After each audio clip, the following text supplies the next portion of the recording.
running a few minutes behind. Warren, would you be able to take notes until she arrives? Sure. Okay, thank you very much. All right, we are calling the meeting to order. The time is now, oh, I'm sorry, hold on. Dante, are we recording? Yes. Thank you. Okay, we are now going to call the meeting to order. The time is now 7:06 p.m. I would like to introduce myself as Fred Baptiste. I currently serve as Chair of Community Board 9 for the 2022-2023 year.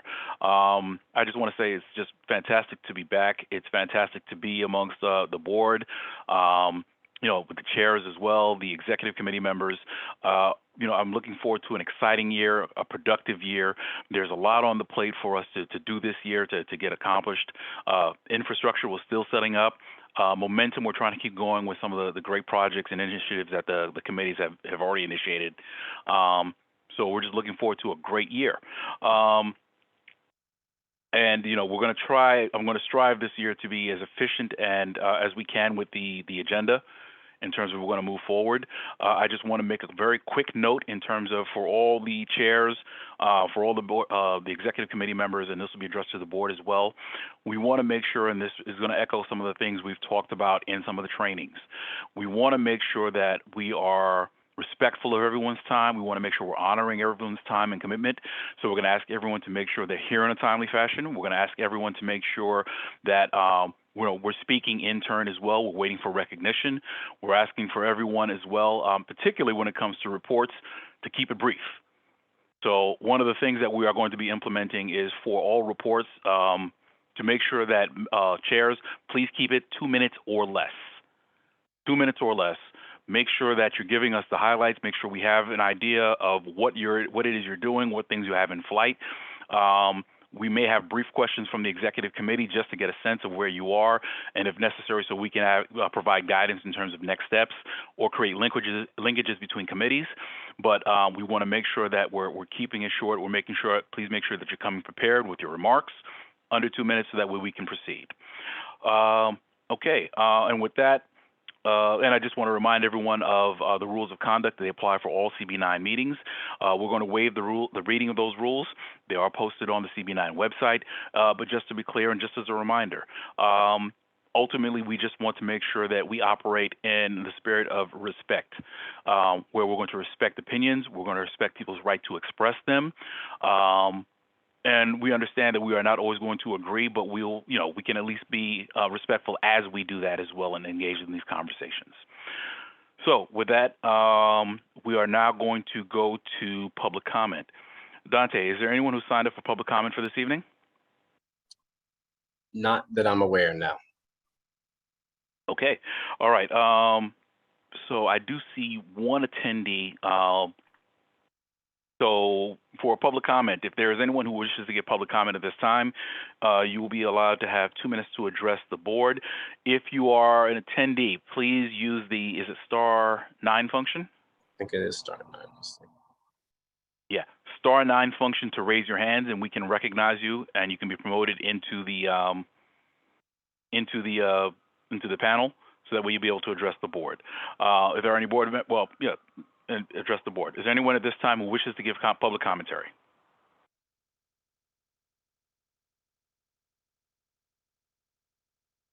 And as a reminder, I would ask everyone, please, if you do wish to be recognized to speak, please use the raise hands function, and we'll try and recognize you so we can give you the floor at that time, the appropriate time.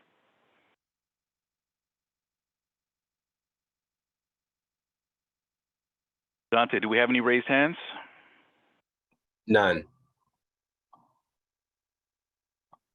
Okay, all right, seeing none, we are going to move on the agenda. We are going to now go into the committee chair check-ins. Okay, so as a reminder, as I just said, please make sure you want to give us an idea, give the executive committee as a body an idea of what it is you're doing so we can perform our oversight function. Let us know. Please keep your remarks to under 2 minutes. Let us know the highlights of what you're doing. And at that time, we'll have brief questions if necessary from the executive committee. Okay, I know Ms. Baptiste was on earlier. She said is she on? Yeah, Naomi's back on. I'm here. Oh, okay. All right, Ms. Baptiste, I know you had requested, I think you said you had a time constraint. So can you give your report for the Education Committee? Oh, yes, I can. How's everyone on the call? Hopefully everyone is okay. Give me 1 second, I'm sorry. Located site in this building, serving District 17. I'm doing 2 meetings at the same time, so I do apologize because I am on CEC 17 as well. So I do apologize. But can everybody hear me? Can you hear me? Yes. Okay, good. Well, my name is Naomi Baptiste. I'm representing for the Education and Library Committee. We had a wonderful first beginning meeting, and one of our goals is to have a literacy program, reading program. And literacy is a big thing in the education system right now. So we wanted, I put out the suggestion for literacy. And when we come back to our next meeting for October, everyone's coming up with ideas of what they want to do. Also, I know I made this point in the general board meeting. There is about fundraisers. I spoke to the treasurer, Mr. Christian, and when everything comes to fruition, we'll be talking more. But the reason why I was stressing fundraisers because there is a readathon fundraiser that combines reading and you get prizes for it. The children get prizes for it, and also to tie in the library with it. So that's what we just circled upon, and that was what the consensus liked mostly, the literacy program. We also was talking about having try to see if we can have a community talent show with the children or adults or both, and or high tea for the public school children. See if we can get the PTAs or PAs involved, where we teach type of etiquette to the children in the community, and for the junior high school kids having a debutante ball. So those are some of the ideas we were circling around.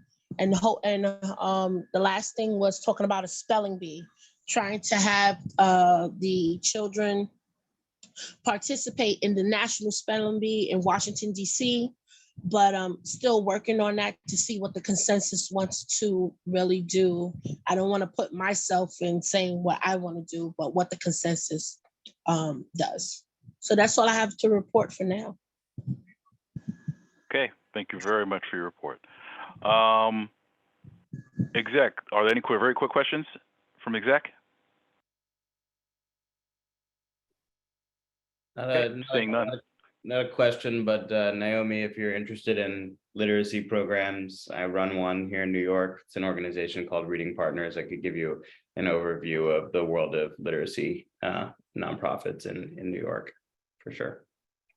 Just reach out. Perfect. Thank you so much, Primo. Hi, how you doing?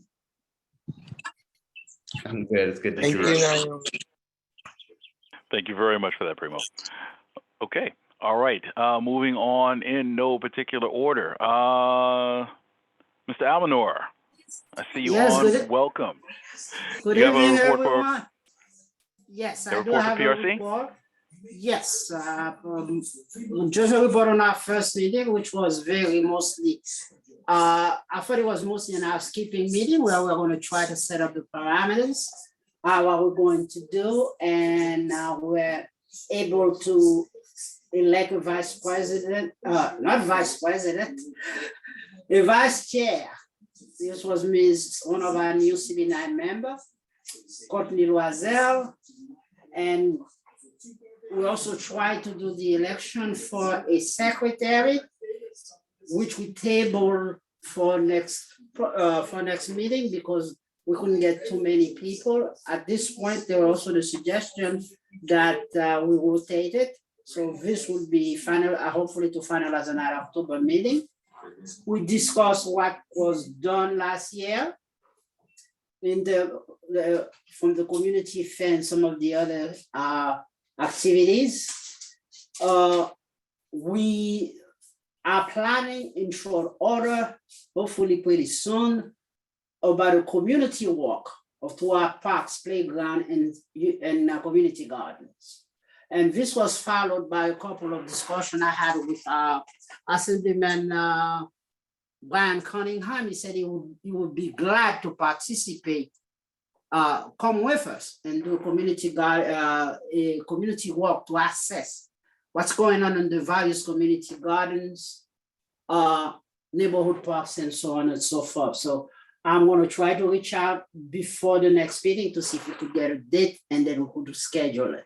So we will put it together, put out a flyer, and welcome everyone that will come along and come with us. I did also speak with Councilmember Richard Joseph, who's also interested in that, because she was raising the point, one of the problems we're having in the park is the question of maintenance. So I'm I'm waiting a call back from her office or another contact to see how I could work that out. So we could get a date to do that. We made a motion to develop goals and objectives for planning.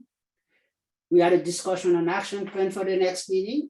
Each member will bring a list of cultural institutions. Last year, we had designated liaison to various institutions. So we're going to try to do all that assignment again, our next meeting. And that's the extent of my report. So everybody was welcome back, yeah. Mm-hmm. All right, thank you very much for that. Are there questions for Parks, Recreation, and Culture? Okay, hearing none, thank you very much for that report. If we could have, I see our second vice chair. Okay, and I remind all the chairs, remember, in the interest of time, let's make sure we keep them brief. 2 minutes, please. Go ahead, Fran. Yes, good evening, everyone, and it's good to see each and every one of you again. Hope you had a wonderful summer. I have been in conversation with Rita Joseph, as well as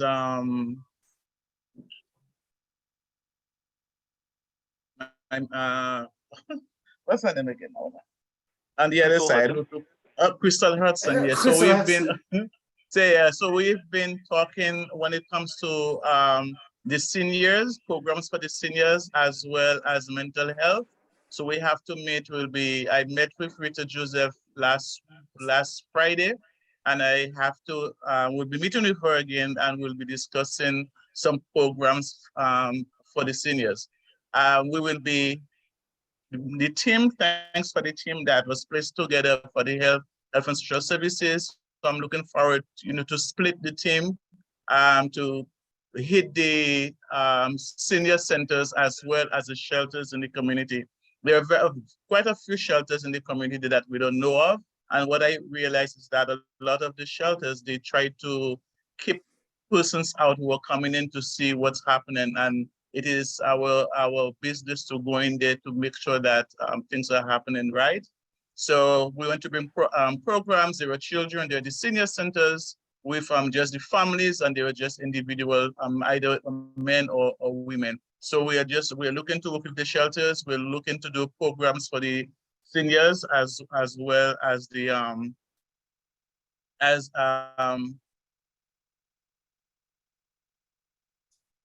I'm so sorry, my mind just went blank. Yeah, so we're mental health, sorry, for mental health. So we want to do a big forum in the community for mental health. So further information will be coming forth soon. Thank you. Thank you very much, Fran. Any questions for Health and Social Services? Okay, hearing none, thank you very much for the report. I see the Chair of Environmental Protection, Ms. Timothy. Hi, good evening, everyone. My name is Debbie Timothy, and I am the chair of the Environmental Protection Committee, CB9. We had our first meeting the first Thursday in September, September 1st, I believe that was. And we started, it was delayed a little because, I guess, I don't know, people didn't check their emails. So there were 3 of us, and also with Dante, we were able to have an open dialogue I didn't want to go too much into the agenda because we didn't have a quorum. So I figured that we'd leave that for the next meeting in October. So we spoke about some of the things that they discussed at the former committee. And we're hoping that we will be able to follow up on those and any additional environmental issues within the community. We hope that we can, look into and have it addressed before any more disasters. So we look forward to, working on those issues and having them addressed in a timely manner. And that's it for me. Thank you. Okay. Thank you very much for that, Debbie. Okay, and as you brought it up as well, very early, let's make that something that we're making sure we're keeping tabs on. I'm asking for all the chairs, make sure you are watching attendance. Missing the first meeting is not a good sign already. So we need to make sure we're sending the message that we have to respect that. Everybody's here, everybody's volunteering when the meetings are scheduled. As much as we try to be flexible, we need for people to be there to accomplish the business. So I would ask for all the chairs, if you had members who were absent, please let the district office know so we can remind them that the meetings are scheduled, and we'll provide the schedule for them as well. But thanks for that, Debbie. Okay, next I see the Chair of Public Safety, Mr. Lasana. Oh, Mr. Lasana, pretty fancy. Respect due, you know. My name is Primo Lasana. I'm the chair this year of the Public Safety Committee. Thrilled to move over from the Youth Services Committee into this position. So what do I have to say about our first meeting? A few things. We have, so just want to name this, Fred, for you and for other folks. We only have 6 members of this committee, and so we need to have 4 members present in order to have quorum. A little light for me. I'd love to have more members. We did have quorum during our first meeting, but it's only myself and another board member, Rashida Sadiq, who are on the committee as board members. And then we have some really great community members in Janelle Basil Charles and Ronald Banks, and then other folks who I suspect will be there with more of a regular cadence in the future. Both of the folks who couldn't make it, let me know. That's totally cool. And so into the business of the meeting itself, we took a lot of the time to kind of talk to each other and listen about what we wanted to have from our public safety committee over the course of the year. And so I think that there's a necessary part of the public safety committee, which is process oriented towards granting liquor licenses. And so we of course recognize that that's a part of what we will do, and we'll do it with excellence. And then the other part of what we'd like to do is really begin to re-engage kind of the public safety aspect of our committee. So making sure that we are partnering with the NYPD, the FDNY, and community-based organizations that work in the public safety space to ensure that we're bringing the best possible resources to the community. And so with that in mind, what we're aiming to do is have the NYPD attend our first meeting. Shout out / thank you to Dante, who sent a connecting email to us to NYPD. They're going to have 2 NCOs attending what is essentially our second meeting. After that, we're going to go to FDNY. We're hoping to bring some kind of fire safety resources to the community and to the community board before we enter the dangerous winter months. And then for our third, or rather fourth meeting, we'll focus on community-based organizations that do violence interruption. With regard, just kind of to circle back to the liquor license piece, we heard from 2 applicants. One is one that is easy and there's no need to kind of talk about. It's called Blue Nick. The other one is a pizza place on Franklin Avenue that's applying for a beer and wine license. I would say that there is a small flag in that they are within 500 feet of a church. They say that they have a good relationship with the church that is close to them. So what we asked them to do is provide a letter from that church saying that the church is comfortable with it. We hope that this will alleviate any concerns from the community, but the pizza place itself is in good standing. It's Joe and Sal's on Franklin Ave, which I'm sure y'all are familiar with. So we're asking them to bring that letter and kind of more full application to the larger community board meeting, but we're passing both on to the larger community board. 2 minutes. How'd I do? Chock full of information, huh? Well, we gave you a little bit on that one, first one. Okay. one question I do have. So the two SLA applications, they both receive positive votes from the committee? Yes. Okay. All right then. So we'll make that note. With a bit of a rider that we'd like to see the letter from the church. Understood. Okay. So we can consider that. We'll put them on the agenda, and if they satisfy it, we'll consider it at the board meeting then. Correct. Okay. Thank you very much. It's Warren. Primo, I just want to tell you that in the past, going back a couple of years, the fire department always had a representative at our meeting and at your meeting. And the purpose was to speak about what was going on in terms of fires, X, Y, and Z. So that's something for you to consider. But I have to compliment the committee that you're expanding it to a subject that should be addressed. Thank you.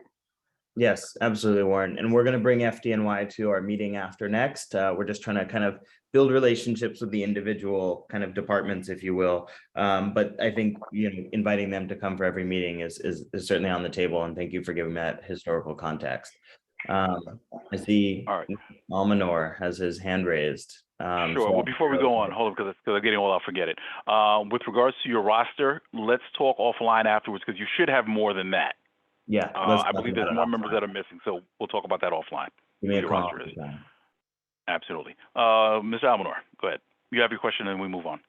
Yeah, I was raising the same question that Warren just spoke about, having a regular representative of the precinct at our public safety meeting. If they cannot make it every month, maybe every 2 months. But I think it's very incumbent that we get an idea of what's happening in all the sectors of the 71st precinct.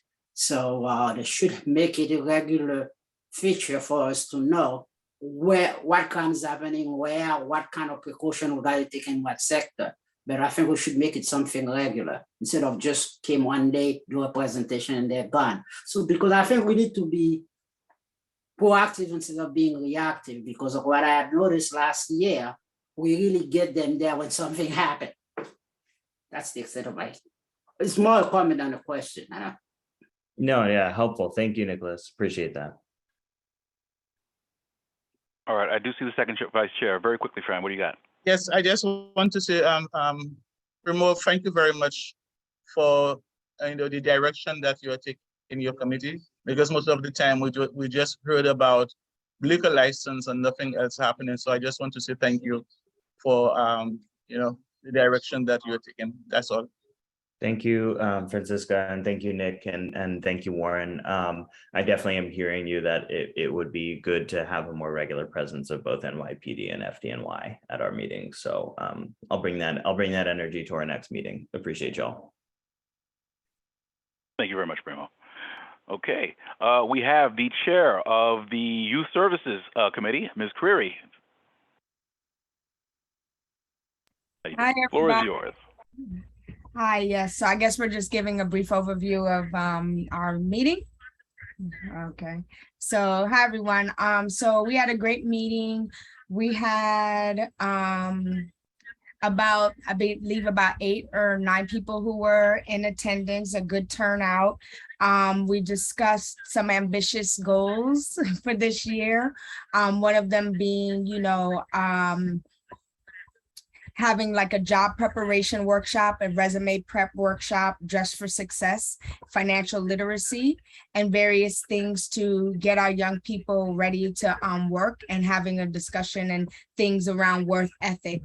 We also talked about having a family and youth fun day in the park, connecting with Faith in New York to do a youth summit, having a job and an internship fair, collaborated with CB9, collaborating with us for a HBCU college tour. They talked about different speakers that we could also invite to our meetings, like Superintendent Lindsay, District 17, Michael Prayer, DYCD, and additional government structures that relate to youth.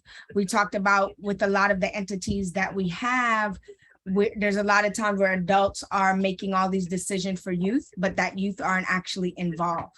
So how can we get youth to be involved in some of these activities and entities and all of these areas in which it's about them, but they're not involved in any of the decision making. So getting them involved in that way. They talked about like having to educate kids around government structure, the mayor, from the mayor down, voters registration.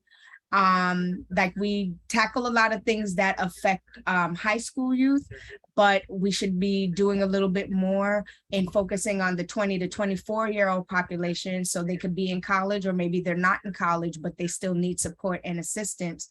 So how do we target and help them?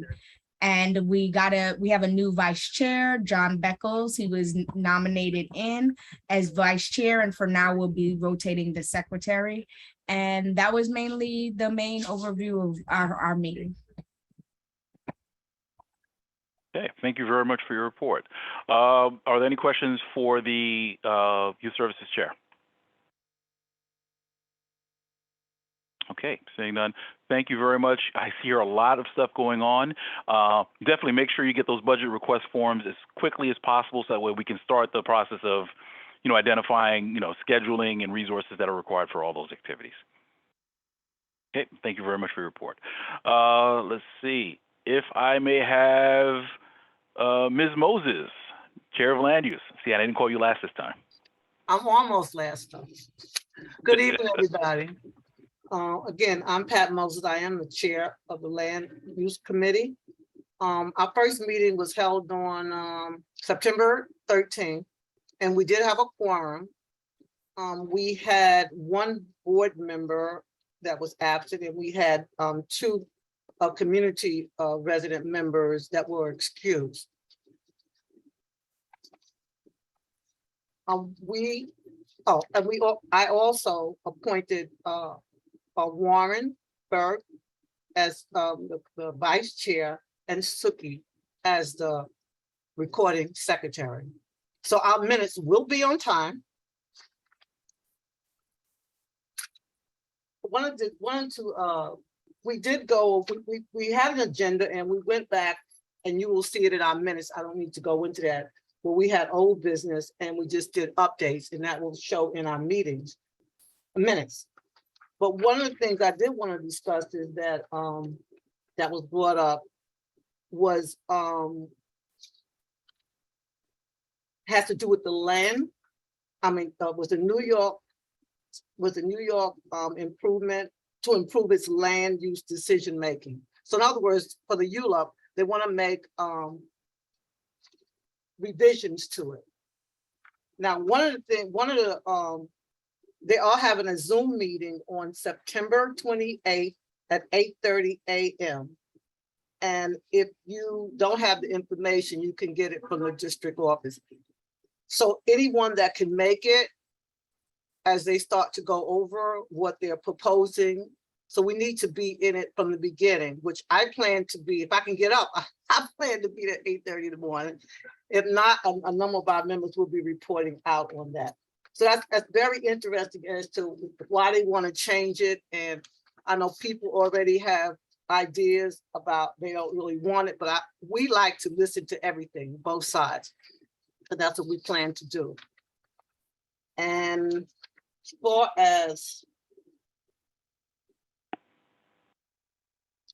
as old business, there's really nothing much that I really need to talk about. But there is one thing I wanted to say.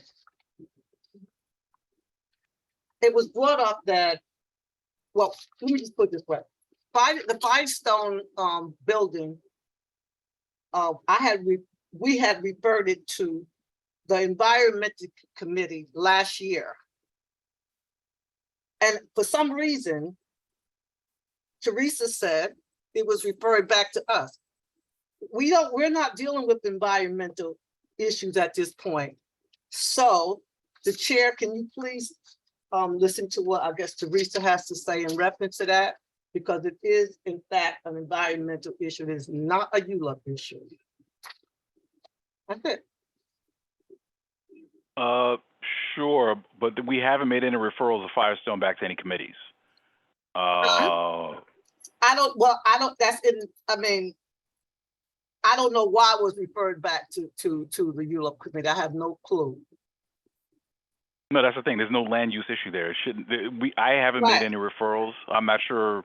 It shouldn't come back to you for any reason. So But Teresa, I think the only thing. Teresa brought it back to us in my meeting.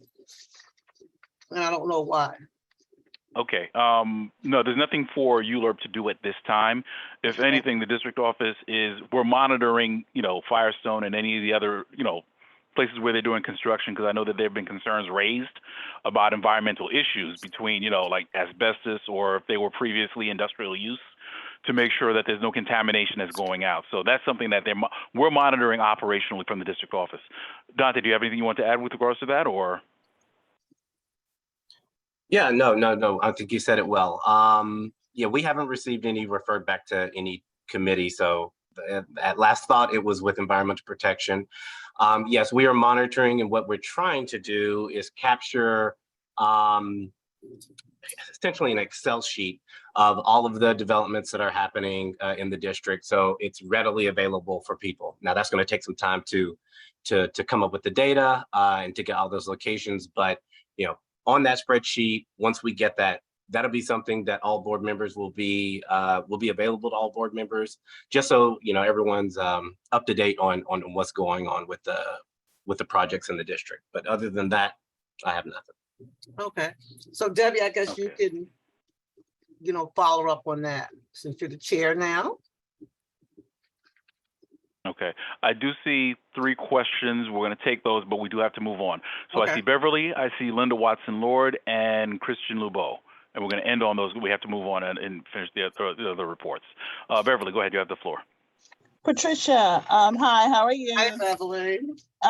Patricia, can you give me the information regarding the zone thing again? When you say the zone thing, what do you mean? You said the meeting is gonna, that they're talking about changing the zoning process? Oh, you know what? And that's can you, Dante, And can is you that send that coming from out? the Yeah, mayor? Dante can send it out, is because you can click right onto it and they give you a ID number so that you can participate in the meeting. So if Dante can send that out to you. Oh, okay, thank you. Is that Thank coming you. from the mayor's office, Patricia? Huh? Whose office is that coming from? Well, no, this is a committee. It's I don't know exactly who's on it, but it's not like one person. It's like a big committee that's going to start discussing the issues around this land use project. And also, I think what Dante had sent out to us also was it's a big pamphlet. And I started to read it already. I started doing my homework. It will tell you all the changes that they want to make. He sent it to us already? I don't know if it went out to the ULUP, not to the board. Oh, because we were discussing it, so it went out to the ULUP, not the board. So, but I do think it's something that the board might want to look into also. Yes, if I may just jump in real quick. That's correct. It was sent to ULURP. We will send it out to the board. For everyone that's on here, you can go onto our website to the news section, and it's already there. The report is already there, but we will still send it out. Thanks. And I'll touch on that a little bit during the chairman's report as well. Right. It's and like I said, it's about, I don't know how many pages, maybe about 35 of them. But I'm starting my homework, so I would be up to date. I suggest other people to start their homework too. thanks, Patricia. You're welcome. Thank you very much. Madam Secretary, I see you have a question. Actually, I think Beverly started on what I wanted to mention on that, and then Pat, you did a good job of trying to bring it in, because yes, it's a lot of paperwork. I got it because I had seen something. As I said, I wanted to know more about ULURP, and I had written to the committee, and so they sent me. So Patricia, you're quite right. Okay. Okay, thank you very much for that. Christian, and we're going to close on you. Thank you, Fred. I chaired the Environmental Protection Committee last year. Patricia, is that Pat Moses? Yes, it is. Hi, Pat. How are you? Hi. How's it going? You mentioned you referred it to the Environmental Protection Committee. Can you be more specific what you mean by that and when that referral took place?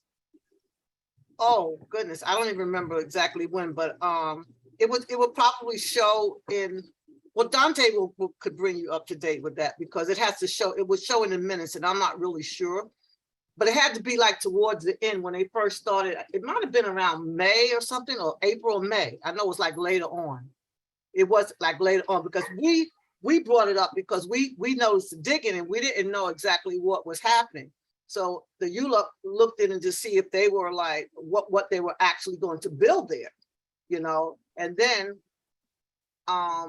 it was brought up that we knew that Firestone, you know, they used to repair cars and things. So that's why we started to look into it and that's why it was referred.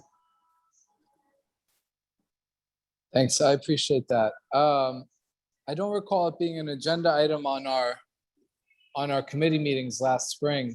I know that we talked about a development on Crown offhandedly as part of, you know, general discussion, but even that wasn't an agenda item. In any event, I think you raised an important consideration, and I leave it up to the Environmental Protection Committee chair now to see how that committee wants to deal with it. Thanks.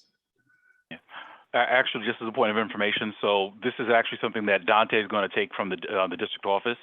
If there is a committee matter, if it needs to be referred back to the committee for review or anything else, it'll come back out from there at that point. But right now, the district office is going to take care of that, and they'll pass any information as necessary. Okay. All right, we had closed the floor, but Ms. Westerdahl, I'll see your question very quickly. Yeah, I just want to add that we did briefly discuss it in EP, and I think it was Khalid who was in the meeting at the time, and he said to bring it to Pat Moses' attention. We were discussing Crown, Firestone, and all those spaces at the same time in regards to the air pollution and what was happening there. So they did say to bring it to EP, and I think the meeting probably happened at the same time because concerns were in the community at the same time. Like on the same night, EP said, or I mean, Land use said bring it to EP, and EP was like, somebody, I think Khalid said bring it up with Pat. So I did send out Pat that 60-page report for Crown, and brought up the Firestone as well. It's just a problem we need to work on, you know, and I don't know if EP is. We need to work on it. Right, we've got it, and it'll be referred back out to a committee if necessary. But the district office has it, and they'll be able to report on it if there's any movement or any issues that the board needs to be aware of. And I apologize to Pat Moses if you were offended by that. No, I'm not bringing offended. that up. I just want to solve I just want to work on it so our community isn't subject to asbestos and lead and toxic air. That's just my goal. Thank you. Listen, I'm the chair. I can't get offended. I have to suck it up. That's what we got to do. We got to suck it up. No, but thank you for reporting, Ms. Moses. Okay, Beverly, if we could have the chair of housing, Ms. Newsom. Thank you. Before I move to our housing meeting, Dante, given what Patricia just presented and what the mayor opening up the city to developers I want to say a month or so ago, and they were talking about changing the ULURP, could you include housing in something that's citywide zoning related? If that's not overstepping you, Patricia, do you mind? No, I don't mind. It goes hand in hand. I'm going to discuss that a little bit as well, because this is something that we definitely need to be looking at as a board. Land use is probably going to be playing point on this one, but this is a big issue. So I'm going to discuss that a little bit. I don't intend to overstep, Patricia. No, but, you're not. Hearing what is already happening, and I remember the proposal that the mayor made, and that there was mention of excluding the community from ULURP. I just want to see, I just want to make sure housing has a position, because a lot of times people come to us in housing regarding ULURP, when we know that housing is an end product of ULURP and zoning. It is not the primary aspect of it. So I just kind of want housing to be after Patricia, but not excluded. That's kind of what I'm looking at. True. And Beverly, it's important that y'all read the material, because everybody keeps saying excluded. What they want to do is to change the makeup of how the community boards have input. Yeah, that's what I read. I don't know. And that's what was implied when they first brought it up, because they want the ULURP process to be be friendlier to developers. Right now, they feel the position is adversarial. Okay. We do need to move forward. That was just a request. Hold on, before we continue. Sure. Hold on, before you move forward. Primo, I see your hand up. Did you have a question? Yeah, sorry if this has already been mentioned, but just wanted to name that Councilmember Hudson. I don't know if y'all listened to her WNYC interview, but said that she's going to be launching, in conjunction with the mayor's office, a participatory council, basically for housing that's going to go up in the district. And so if that's not on our radar, wanted to put it on our radar. And if that is on our radar, I think we should be talking about how we should be involved as a community board and the various committees involved. And that's it. There was something else, but I forgot it. So keep it moving. Okay. Thank you very much. All right, Ms. Newsom, I'm sorry about that. So you do have the floor for your housing report now. No, that's okay. All of it's significant. Our housing meeting was as any first meeting is. We got to know each other. We had a presentation from Black homeowners, which was very good. In case some of you remember, that organization presented to us last season, and they were educating us on some of the struggles that Black homeowners are experiencing. And they want us to be partners with them in regards to getting the word out, making the broader community aware of, one, they exist, two, what they can come to them for. So, and we agreed, the community members that was there, in addition to myself, because there's no reason why we should not be a partner in the communication process of people becoming more familiar and more informed. So outside of that, we introduced ourselves to each other. And we also, some of us had some desires for the housing committee, which is what I requested as the chair. And I'm not going to mention those now, so those individuals who made some suggestions don't feel under pressure, but we are going to work as partners. The members are going to work on some of their passions in the committee as the season progresses. Right now, I know you said mention it to you, Fred, but right now, the housing committee nor the members are prepared to be committed to that. We're going to vet it. They're going to do some research on it. And then when it gets to that stage where everybody's comfortable, then we'll proceed to the next level. That's why I'm not mentioning it to you now. That's fair. That's okay. fair. Thank you. Okay. Thank you very much for your report. Very quickly, any questions for housing? Okay, I'm trying to raise my hand, but I don't know what's going on. My hand is broke. It won't raise. Well, anyway, I wanted to bring up the Beverly because it was brought up in my meeting, which is not, again, it's not a ULURP issue. I don't know if you're aware of the 681 Clarkson Avenue was brought up in my meeting in reference to, it's a pending state project. And it's where Kingsbury Psychiatric Center is. And they're they came up in housing. Yeah, it was a 900 units. So anyway, it was brought up, and again, it's not a ULURP issue. So I just wanted to know if it was brought up in your meeting. No. Yes, thank you, Patricia, for mentioning that. Yes, it was. It's one of the members' passion that I was talking about earlier. So you're going to be hearing more about that later on. But for right now, it's a passion that's being discussed with the broader committee, and that member wants to do more research and come back engage with the committee further before we extend it to the broader board or to the chair. Okay, thank you. Okay, thank you, Patricia. Okay, thank you. All right then. So moving on, I would ask first Vice Chair Warren, do you have a report for economic development?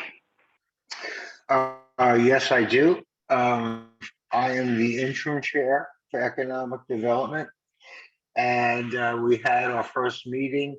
Attendance by the board meetings where the board members were not great, but we discussed certain issues.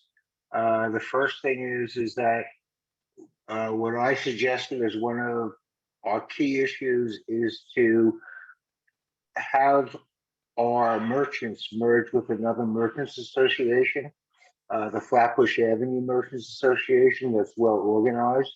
This is something we have not been able to achieve for like the last 10 years. So we'll see how that goes. Number two, we continue to talk about the farm stand, which has been, an excellent vehicle for our residents. And the third issue was to bring up any items that the members desire. And I did remind the members that the basic objective of the economic committee is how do I say this? To increase the economics of our community. There's been a number of new businesses opened, which I'm assuming has to do with rent decreases based upon the poor real estate as well as the commercial areas. And we've had about 5 or 6 new businesses on Ostrom Avenue open. And that's something that we should certainly monitor and pursue. Thank you. Okay, thank you, Warren. Are there any questions for the economic development? Okay, seeing none, thank you for your information for your report for informational purposes. Last committee report we will have this evening. There was one question. There was one question. Oh, I'm sorry. Chris, go ahead, Chris, you have it. Sorry, I put my hand up late. I'm just wondering, I think this restaurants on the sidewalk is going to become a permanent thing in New York City. Seems like they're really moving in that direction.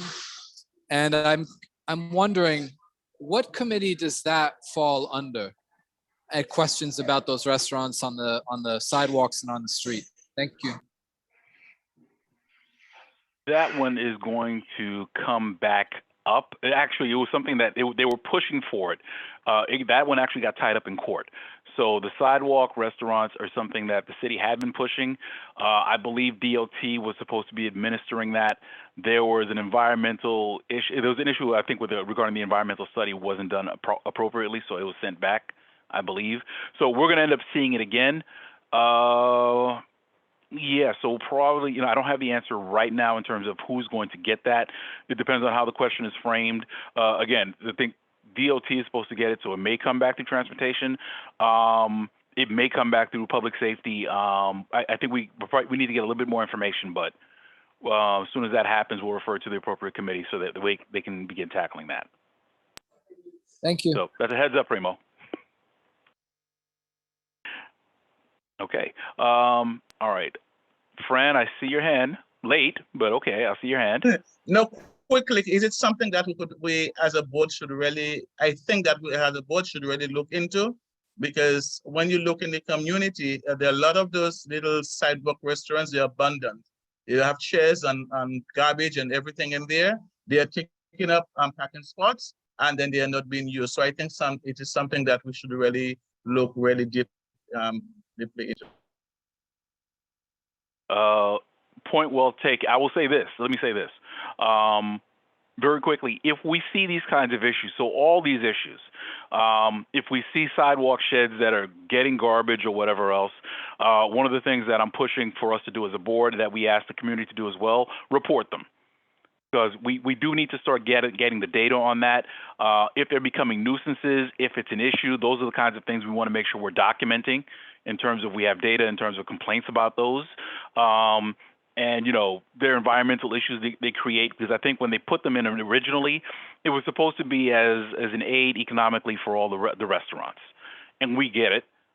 People needed assistance in terms of trying to keep their businesses afloat. We had the distancing requirements. So for them to stay open, they had to give them the outside space to do that. I think that some of the issues that we've had is that listen, the pandemic is quote unquote over. But it's, we've got a whole bunch of other issues that come along with that between, it takes away the parking, between, they're not being kept up the way they need to be.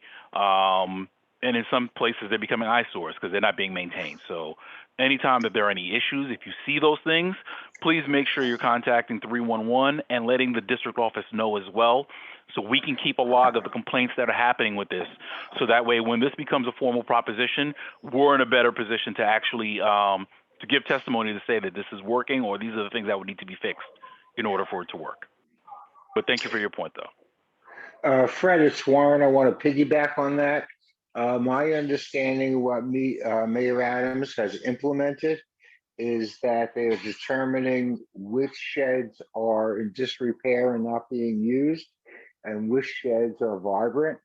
And I believe there's been about 100 sheds that have been dismantled by the city. So I think your comments about giving the board the information of which ones, as well as 311, is very important, because there's a program underway to get rid of the sheds that are not productive. Thank you. Thank you, Warren. Okay. All right. So for the last report, I'm gonna give it on behalf of transportation. And I'll discuss a little bit when I do my chairman's report. So economic development and transportation currently do not have chairs. Those appointments have not been made yet. So Warren served as the ad hoc chair for economic development for this month. I chair the transportation committee this month. I'm going to be working to identify permanent leadership as quickly as possible. But with regards to transportation, the committee met this month. Very strong committee traditionally. So one of the things we did have was a presentation by the Department of Transportation regarding the B41 corridor. So there have already been conversations that started since last June with regards to the Department of Transportation is looking at the corridor in terms of how they're going to improve bus service and improve traffic through the corridor. So people may have seen, I think there was a town hall that happened in June, where the mayor and DOT and a number of the other elected officials, local elected officials, have already kind of signaled that they were in favor of the project to go forward in terms of looking at what solutions they have. So we did ask DOT to come and present to the Transportation Committee. So they did say that they are very early in the very early stages of this. Nothing has been committed to at this point. So this is really the opportunity for us as a board to kind of examine the issues, particularly with respect to how any changes in the would affect us, and how any changes in our section of the corridor would affect the community. So we did get a commitment from DOT where we are looking at some point in the very near future to actually hold a town hall in which we'll be able to get feedback, testimony from residents in terms of what the issues are, what the problems are, and perhaps even offer some preliminary ideas in terms of where DOT should be looking to try and improve service on the corridor. And also, I think just, the general sense was in the Transportation Committee was we're trying to also get inventory in terms of DOT activities, past projects that we want to get updates on. We want to make sure that we're able to keep track of all the things they're doing, things including speed humps, things of that nature. So that's some of the work that they're doing with respect to that. That was it for informational purposes. Are there any questions with regards to transportation? My question was for the speed humps, and then you mentioned it, so I'm looking and I'm still pushing, and they have not given us an answer yet as to why our speed bumps for Lefferts, Rogers, Bedford, Washington has not been approved. So looking for next month for your next meeting. I don't know as to when transportation will be coming. The DOT will be coming, but I'm hoping that we can get some sort of answers from them, because it really makes no sense that from they approve the speed hump for Lefferts, New York, Nostrand, Rogers, there are speed bumps there. Rogers, Bedford, there are speed bumps there, and then from Rogers or Bedford to Washington, they see there is some sort of confusion as to why they can get, and they put drivers, they are speeding down that block. They're trying to beat the light to Washington. They have had several accidents down there in that area down there. And I don't know why they don't see that it's needed to put a speed bump over there. They were happy to come to put the camera. They put up the camera, they put up a sign, but not the speed bump. And so we will be fighting for the speed bump, and I hold that transportation. And even the 71, you know, they on our side and say, hey, anything that we can do to help will help. And then it's been years. There are over 10 applications or more that have been submitted, different numbers, and they're yet to approve. They approved one that we put in, and they will overturn it. So we are hoping that we can get something happen this year. And that's the thing. There are a number of applications that have been rejected. There are a number that had been approved and then rejected after that. And I think there are a number that are just in limbo where they've said they've done them. And I think we still have applications that are just still pending. So we're trying to get those answers from DOT to find out what are they doing, where these applications stand. And we've also noticed there is a proliferation of speed cameras that is happening in the district as well. So we're really trying to get an understanding from DOT about what is the strategy here, what are they trying to do, or what's holding things back is necessary as well. Ms. Newsom, I see your hand. And there's a sign on the corner. There was a sign on the corner of McKeever and Sullivan.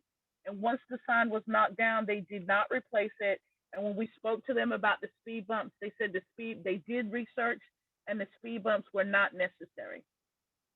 And that's between Bedford and McKeever going to Washington Avenue, like Francesca's talking about. They're speeding once they come across Bedford Avenue. So now there's no stop sign, no speed bump to slow them down to get to that light that turns on Washington. Okay. If you could also just make sure, if you send that information to Dante, because I want to make sure we're keeping a running tab in terms of what the issues are. Okay, we'll do. Yeah, and again, everyone, if you see these issues, if there are, if we know of applications that are open, or any of these other, transit traffic issues, please make sure that we get that to the district office. Data, information. That's what's going to help us in terms of making all these cases. Okay. All right. So with that, I believe that. Well, and I do it all the time. Are there any other chairs here or present that did not give a report? And I apologize if I didn't call you in advance.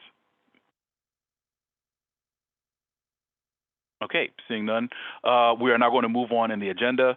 Item 4, the administrative check-in. Dante, you have a report for the exec? Yes, good evening, everyone, and good evening to the rest of the board members that are on the call and to members of the public. I just wanted to inform everyone again that we've started this new community board session. The district office is open. If you know of anyone who needs services or who may need some type of referral for services, please send them to the board office. We're open 9 to 5, Monday through Friday. Actually, part of the discussions that have happened here tonight, we will be sending the Citizens Budget Commission report to all board members and community resident members. It's important that everyone in this community district and essentially citywide knows, what the recommendations are. And so we will be sending that out tomorrow. And already that information, the PDF itself is on our website. If you go to the news section, if you don't, if you want it right now, you can go ahead and retrieve that from our website. Over the summer, we were very fortunate enough to have a couple of SYEP interns to work in the office over the summer. They did work with us on a couple of projects that are in the process of being formulated. And hopefully we'll have something solid as we move into the fall. But I just wanted to say on the record, I wanted to thank those SYP interns that we had in the summer. And I hope that for their future endeavors, that they're well. They were really good, so I really hope that they do very well. I also wanted to use that time to encourage everyone.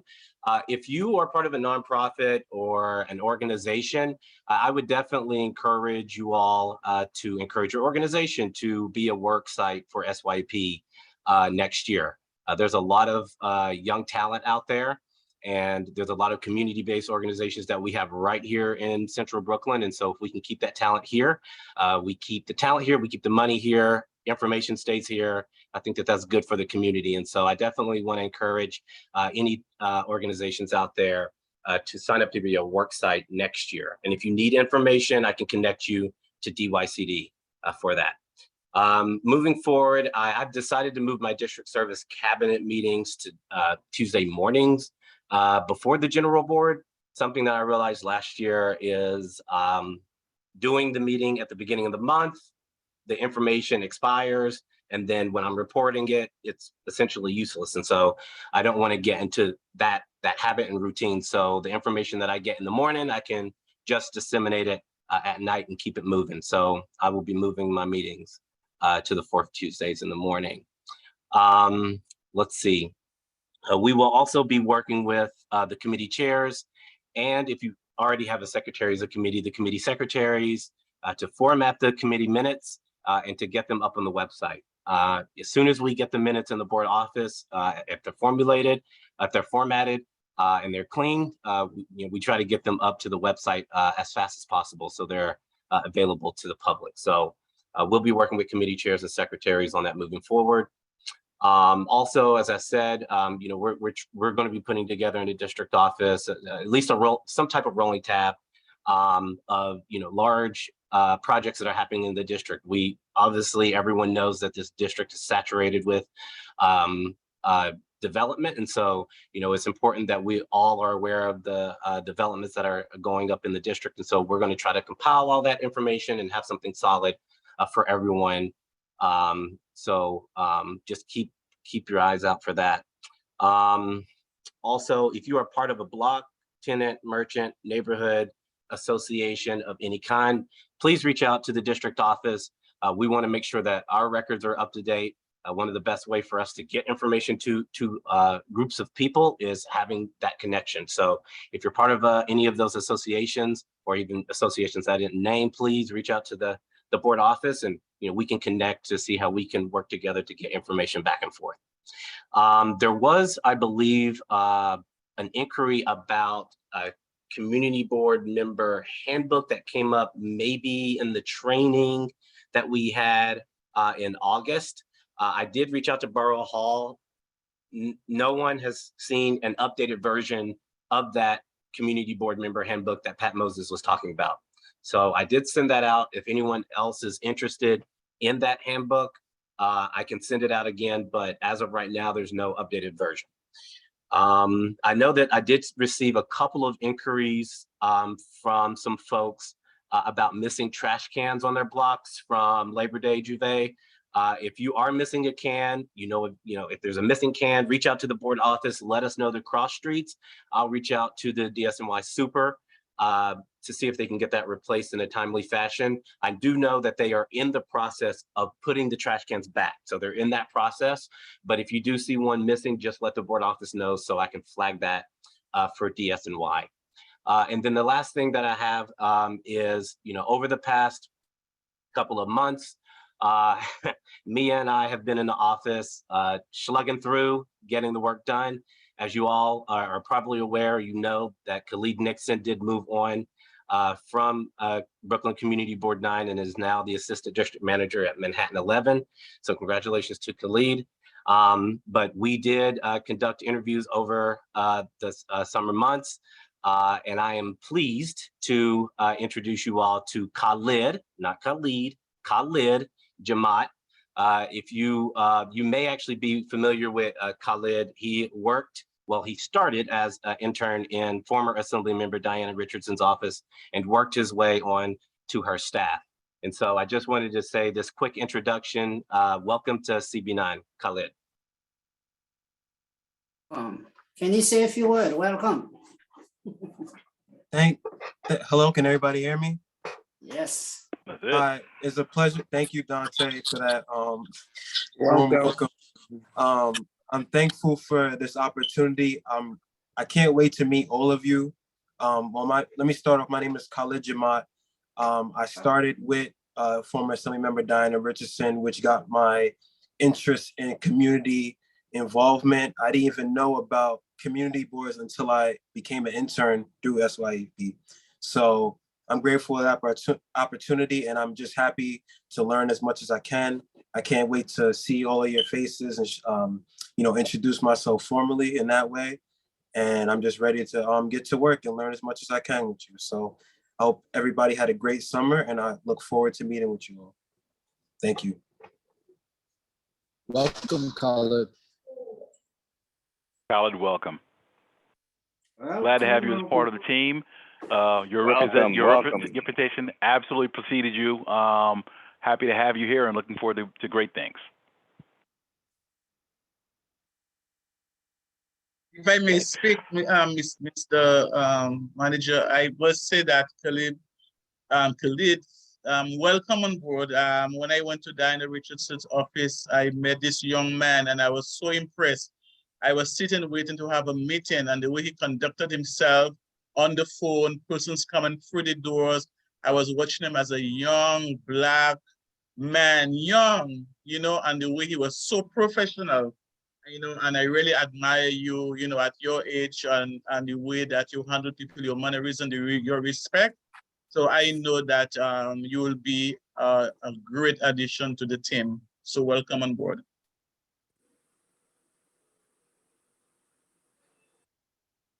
Okay.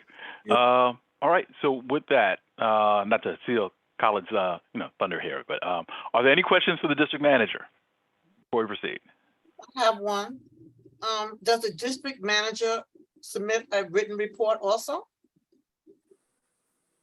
Because you should. I know he has given the verbal reports to the exec and to the board. Dante, would you be able to write that up? Just so we can make sure we capture that. Yeah, if the board would like a separate report, that's fine. It's literally what you get in the minutes, but I can definitely do a separate report. Well, I brought it up because I've always seen them do a report. I've never seen a written report from you. And to me, if you're the district manager and you're giving us an overview, just like you hired somebody now, and you're saying that now, but we didn't know anything about it. So at the end of the day, if you give us a, not to be that long, but give us something, let us know what you're doing. You're overstaffed. So we have to know what you're doing and what your staff is doing. That's it. Thank you. Heard. Thank you. Okay. Are there any other questions for the DM? I would just say that, to be fair, we knew that the hiring process was happening, but I think, Dante, it could be helpful if you could just put your bullet points into a written form, since it seems like you're probably writing them up anyway before you give your comments. Yeah. So that, I'm sure it won't be too onerous of a step, but that would be great. And definitely welcome, Khalid. Excited to have you here. All right.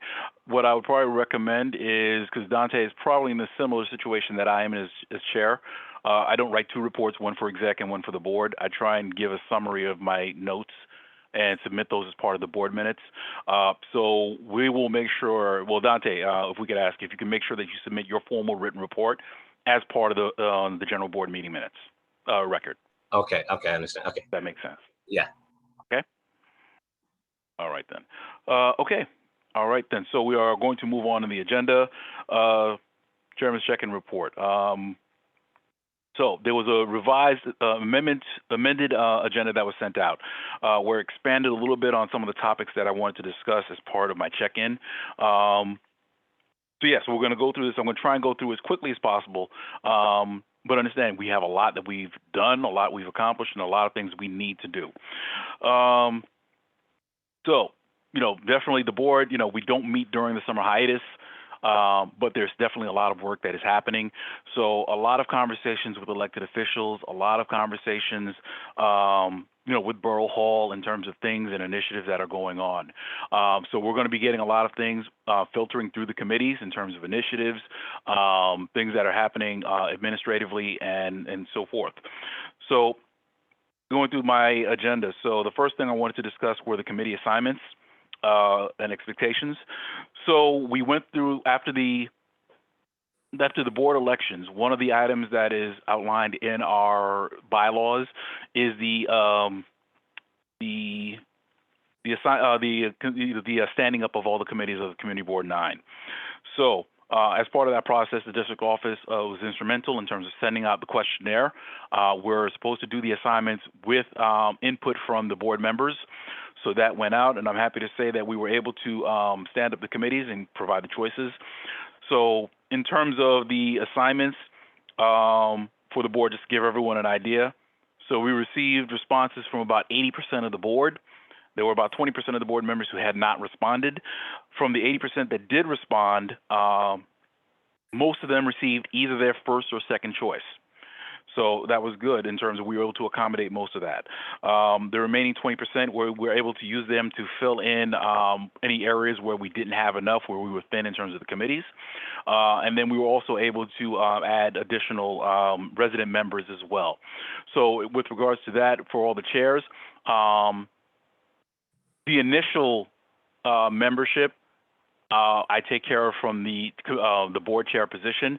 What I'm doing is I'm leaving it to the committee chairs after that in terms of if you need to augment your committees or if there are any issues to please communicate and let us know. You are authorized as committee chairs per the bylaws to add members as well.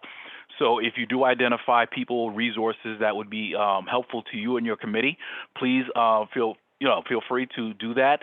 Make sure you communicate that to the district office in terms of who you are adding. We may need to get some information with respect to them, so they may need to submit that resident form member. But if you communicate it to Dante, he will give you the instructions in terms of how to make sure those applications go in, and we can make sure, that they're added to the rolls as appropriate. As I had said before, there are 2 chair assignments that are pending for transportation and economic development. I don't take it lightly, the fact that, the chairs are critical in terms of helping make sure that the committees run smoothly. So we want to make sure that we're in a position that the chairs who are there are supported, they're able, they have the ability to do it.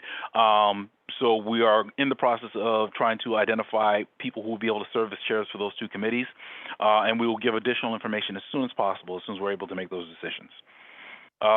Now, with respect to some of the expectations, it's already come up a couple of times.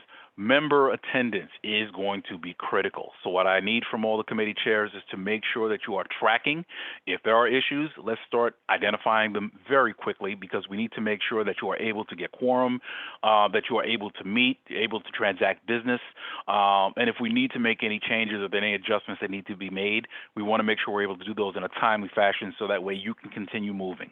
It's going to be a very busy year, so we want to make sure that the committees are functioning, because they truly are the engine that drives this board.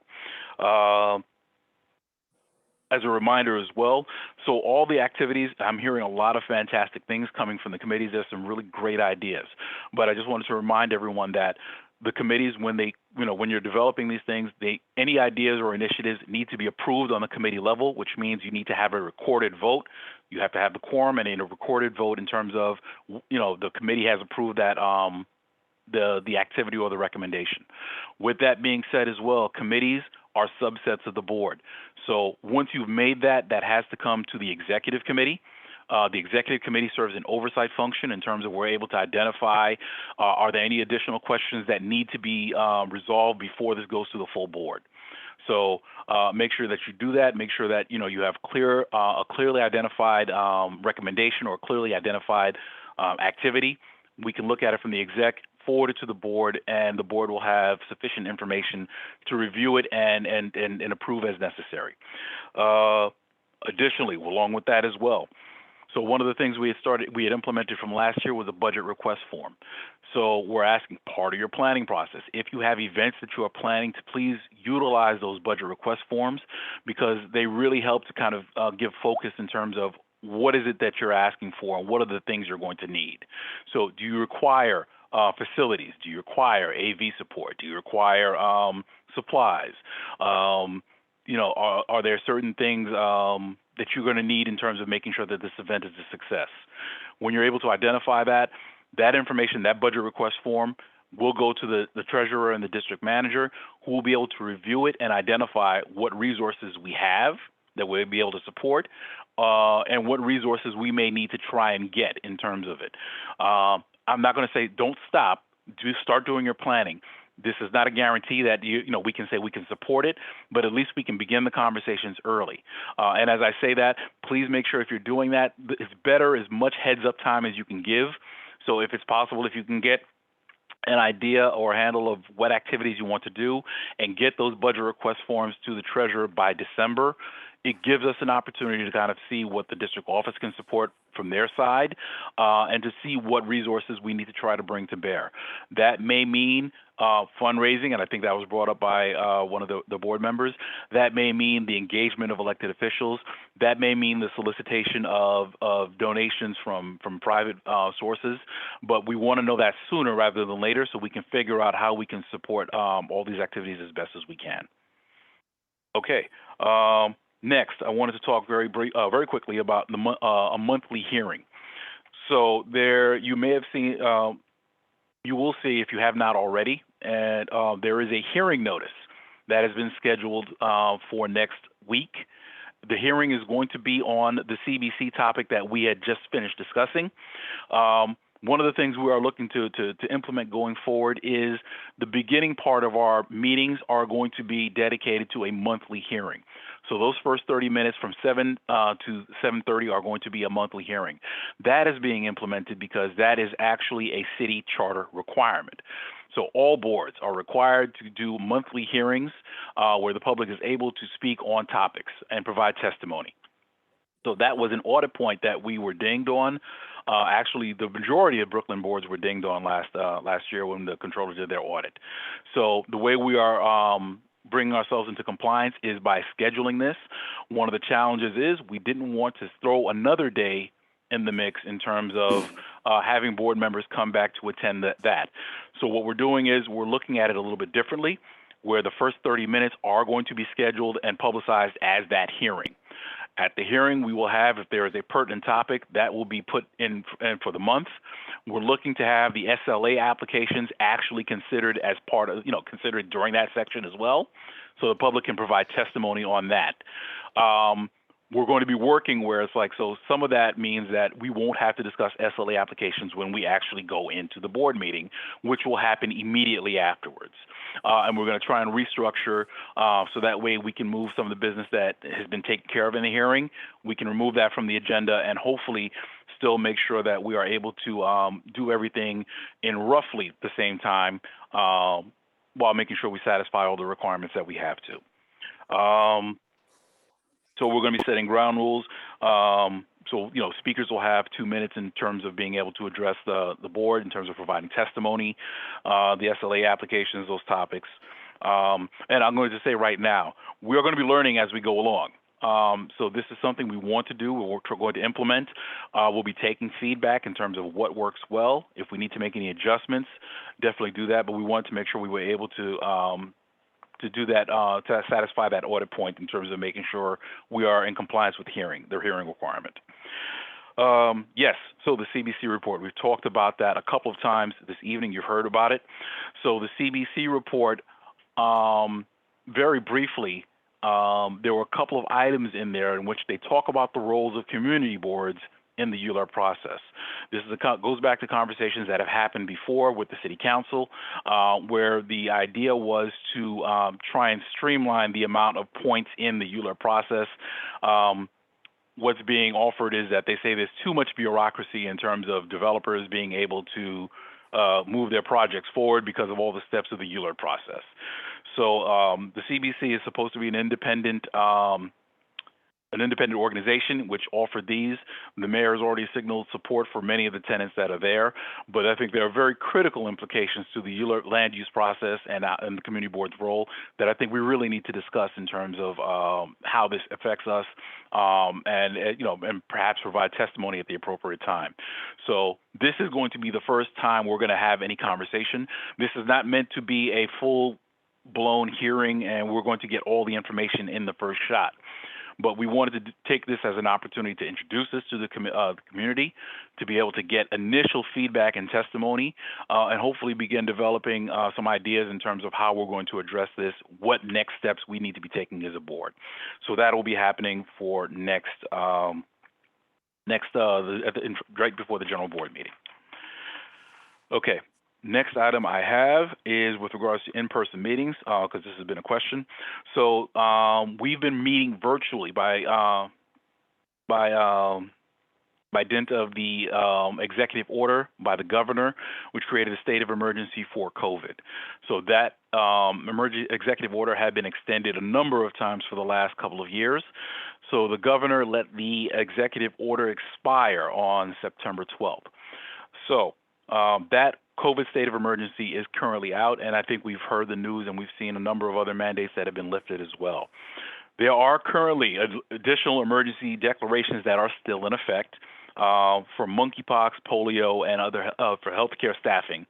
But we also have on the city level a state of emergency, which also authorizes us to meet virtually. We are waiting to hear what the status is going to be for those. So the district office is in the process of preparing. So if the state of emergency is lifted, we are preparing in terms of being able to return, identify locations that are going to be suitable for the board and for committees to meet, trying to make sure that we have the appropriate resources in terms of making sure that everybody's kept safe as well. So we will hopefully be able to implement those once that happens and that is lifted. What we will probably end up doing is if it's lifted in the middle of the month, we are going to continue with virtual meetings for the remainder of that month, and then the month after that go into in-person meetings. So we will provide additional information once that is made available to the boards. Okay, and last, I have a note about bylaws revisions. So in looking at the bylaws, in terms of, we've done a lot of training over the summer, and I think that was one of the good things that we were able to accomplish. And I was very proud of the district office team and all those who were able to contribute to the training. I'm very proud of all the board members and resident members as well who availed themselves of the training to come and learn more about the board. In drafting some of that training, one of the things that really became glaring is that our bylaws by themselves were badly out of date. If you look at a current copy of the bylaws were last amended in 2008. That is actually not totally accurate because we've done subsequent amendments related to the pandemic. So we've had 3 or 4 amendments to the bylaws where we authorized electronic voting and electronic balloting as well. So one of the things that we wanted to do was to try and create an initial draft of bylaws about changes that we've learned, things that we've learned over the years that we know needed to be changed in the bylaws. So in doing that, what we tried to do was a couple of things. There were some places where we needed text cleanup where I think language was not consistent throughout. So we tried to do some of that in terms of some updating. We tried to also include information about member term limits because that was something that came up that has not been reflected in our bylaws in terms of term limits for members. And also we tried to include also some procedural changes that promote efficiency but remove some of the ambiguity that was in the document. But at the same time, leaving flexibility. We didn't want to necessarily try and write something for every possible scenario, but we wanted the bylaws to stay a flexible document that gives a framework for us to operate, but still be flexible and able to adapt as necessary as well. So that has been provided to the executive committee. And the idea would be for us to review these as a board. So it's been forwarded to the executive committee. The revision plan would be to submit this full draft to the board, or at least to discuss this at the general board meeting, not vote on it, but discuss it, and give and actually create a plan. So the idea would be that it would be submitted for the board. We create the process. We provide the notice that there are amendments being proposed. By the bylaws, I think we're supposed to give 10 days notice minimally for that. So we wanted to give at least the entire month. So we'd be able to look at this in October. We want to provide an opportunity to solicit comments. So we want to get suggestions. We want comments in terms of what's working here, what we need to change, or if there's any other ideas in terms of improving it. And with the ultimate goal of hopefully being able to consider and vote on this by the October board meeting. So that's the framework that, you know, is being suggested for this evening. Okay, at this time, I know I've gone on for a few minutes, and I do see some hands going up, so let's do that. We'll take a speakers list very quickly. Give me 1 second. I see, let me get the names first. I do see Primo. I do see Linda. Kyrie. I do see Kyrie. Beverly. And I see Beverly.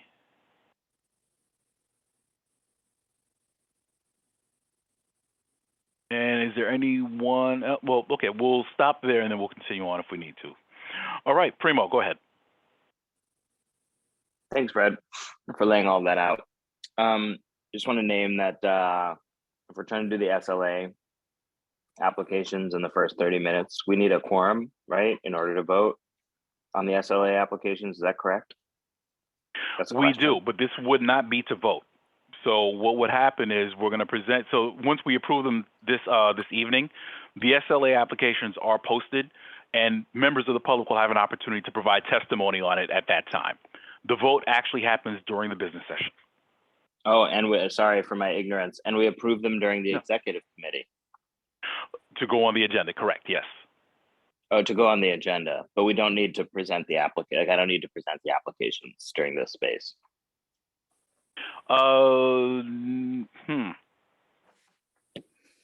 Actually, we probably should present them during that time. Actually, I'm saying during this time. Oh, during this time,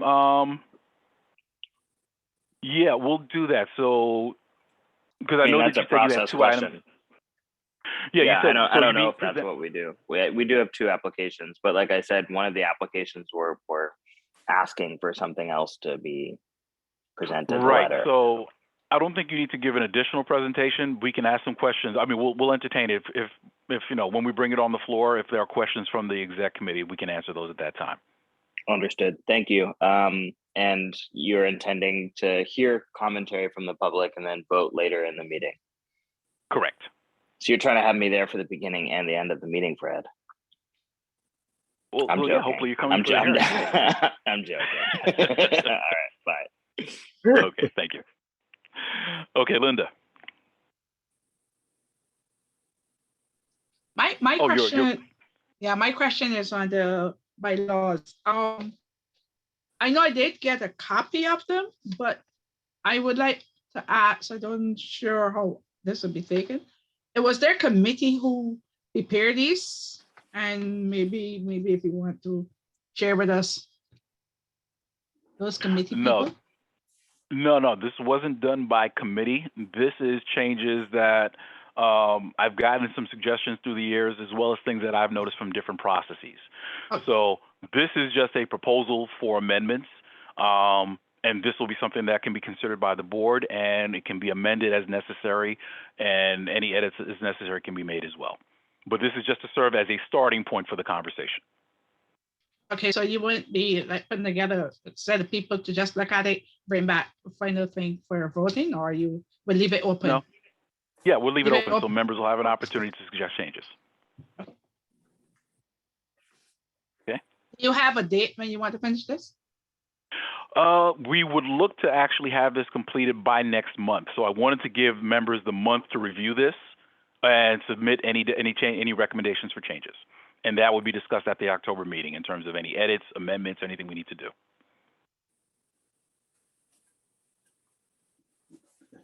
All right. At the actual board meeting, during my report, I will actually talk about some of the actual changes that have been made and discuss some of the reasons why those changes have been suggested. So there'll be some additional information that's going to be provided at the board meeting with respect to this.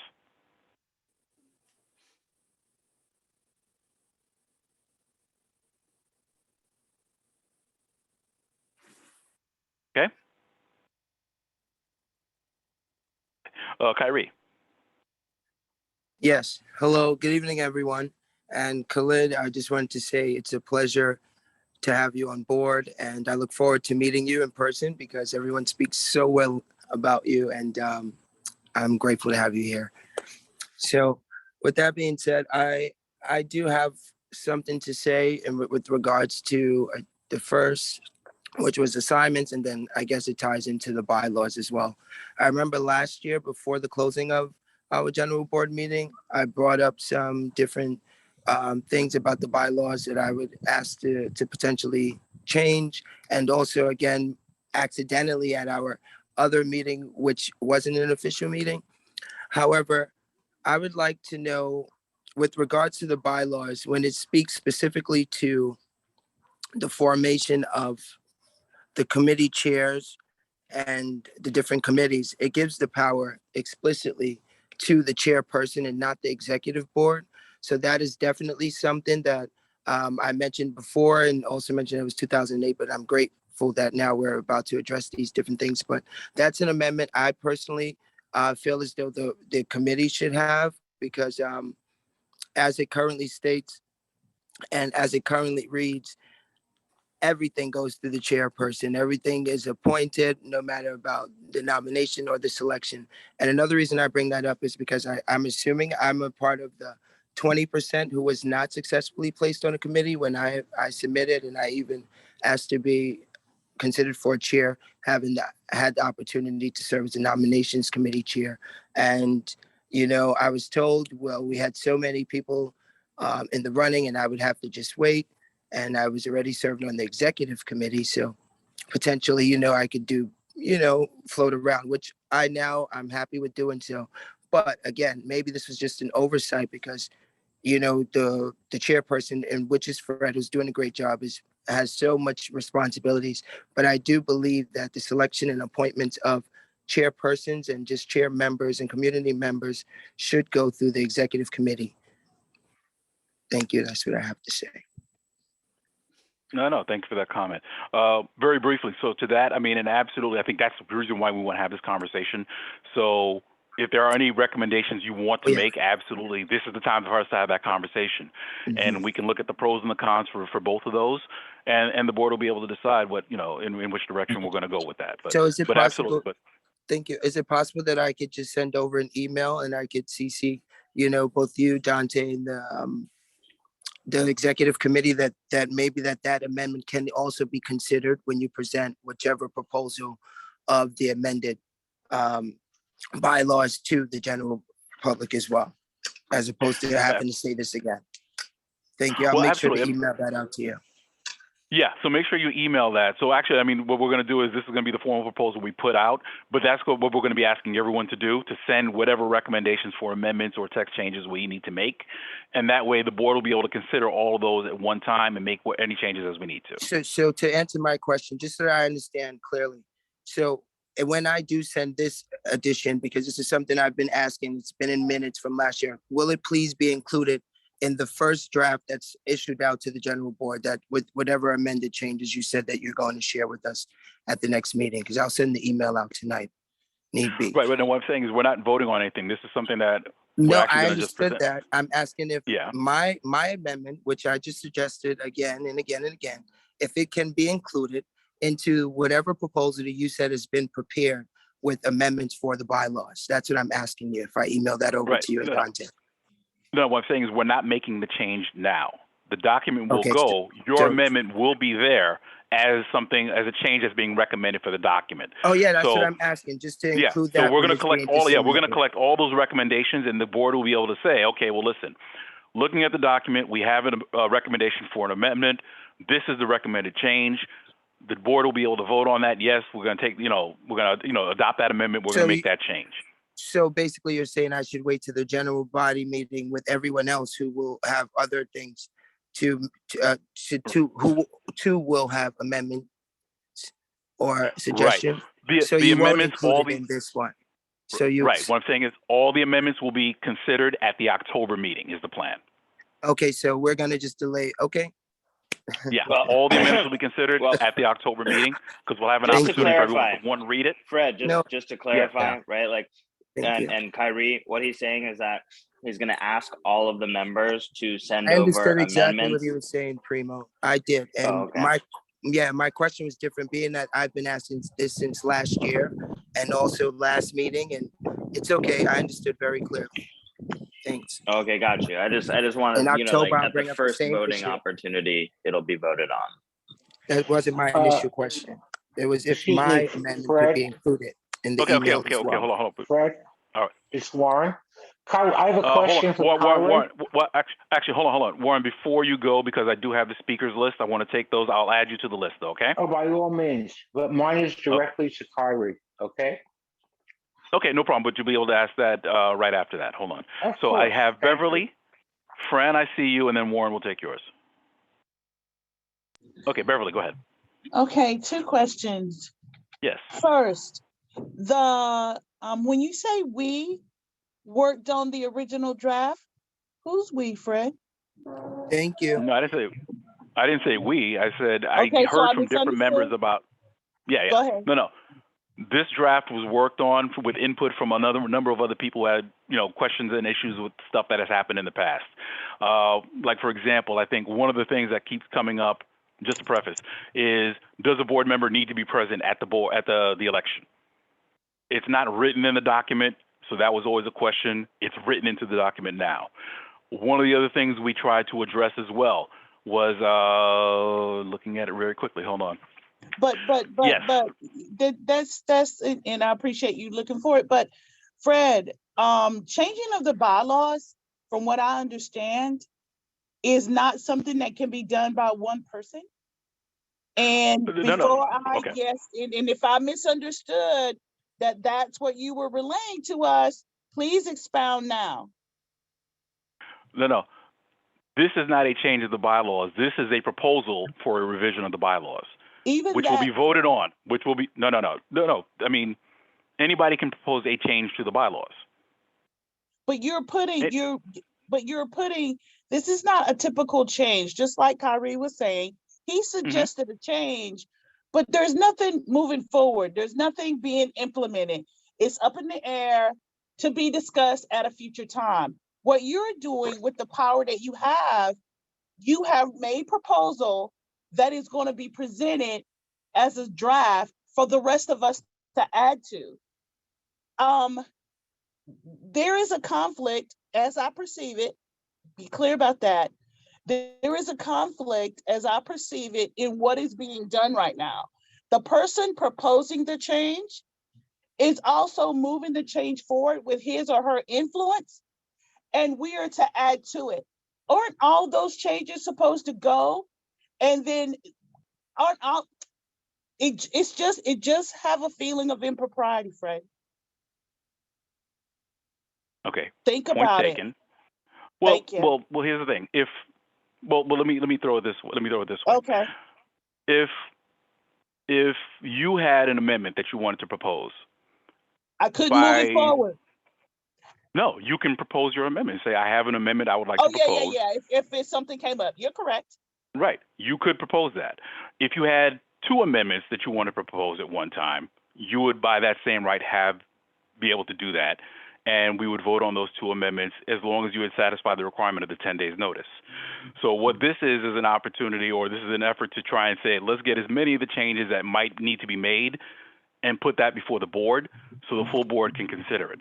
So now, with that being said, no, go ahead. This is going before the entire board. So in terms of if there's any 1, 2, 3, or 9 things that nobody wants, all of those will be voted down. And by that same right, the board can also say, you know what, we accept this, and this is another change we can do as well. So this is an opportunity for the board.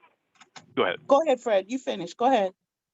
Yeah, so no, this is just an opportunity for the board to look at this and in terms of trying to make some of the structural changes we need to make.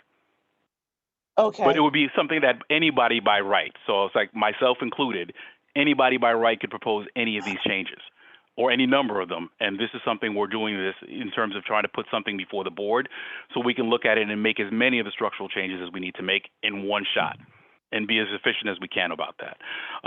And absolutely, there will be the opportunity for board members to make any amendments, changes, or anything else they want to the document.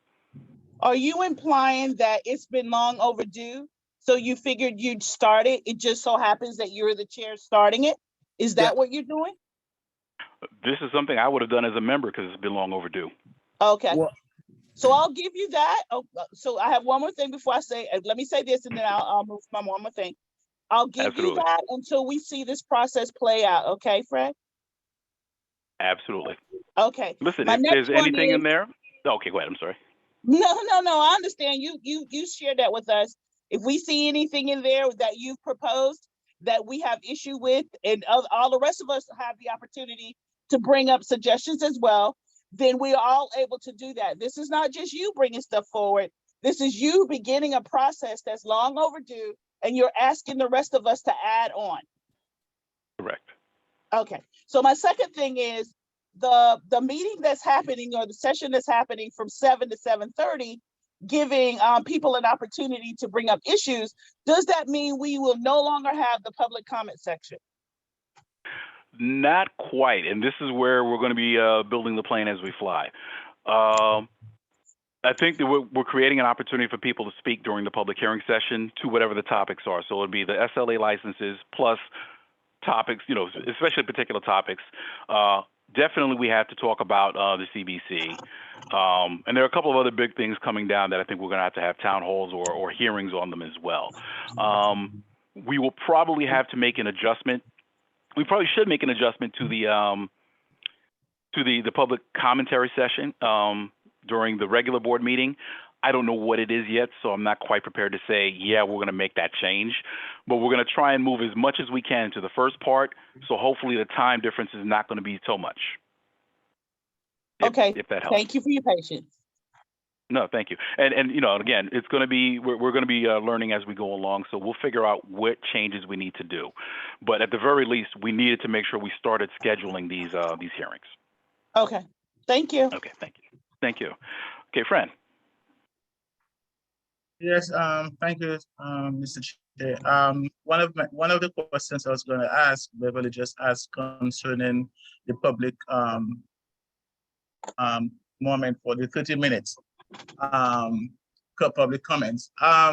One thing I don't know if maybe Kyrie you can correct me if I'm wrong, because I know your question was a question that was raised before, and hearing you bringing it back up and you saying and this is what you want to see done, but then I think the chair is saying that it is something that collectively the board will come together, and everyone who wants to see an amendment or change to the bylaws or whatever, that everybody come collectively be presented, and then what's needs to be adopted will be adopted, and what's needs to be throw out the window will be thrown out the window. And I think the way I'm getting it from you, it's not really something that you're looking at. It's like, this is something that you want and you expect that it will go through.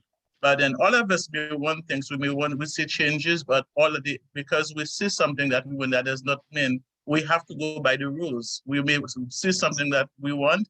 Over the years that I have been on the board, and persons who have been on the board for the past 6 years and 5 years and 10 years, since I've been there, all the chairs who've been there before Fred, that has always been, I'm not saying that the process is right, but he's not the one who brought the process, and that has always been the process. The chairs, they're the one who select the committee chairs, they place people on committees. I was placed on health and social services, and I wanted public safety, but that's what they placed me. I huff and I puff, but then I couldn't blow the house in because I accepted the position they gave me, and I went with it. So sometimes we may want something that does not mean because what we want, that's what it's going to be. And then because we didn't get it, that means it is wrong.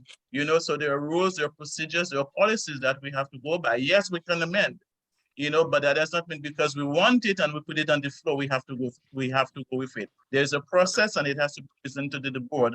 Fred is not making the changes just on himself. Sorry, Mr. Chair. He is not making the changes on himself. He's bringing it to the board and this is what he's asking. And the board on a whole, if there are 10 amendments that has to be in there, it will be brought to the committee, the at large, and then we'll vote on it.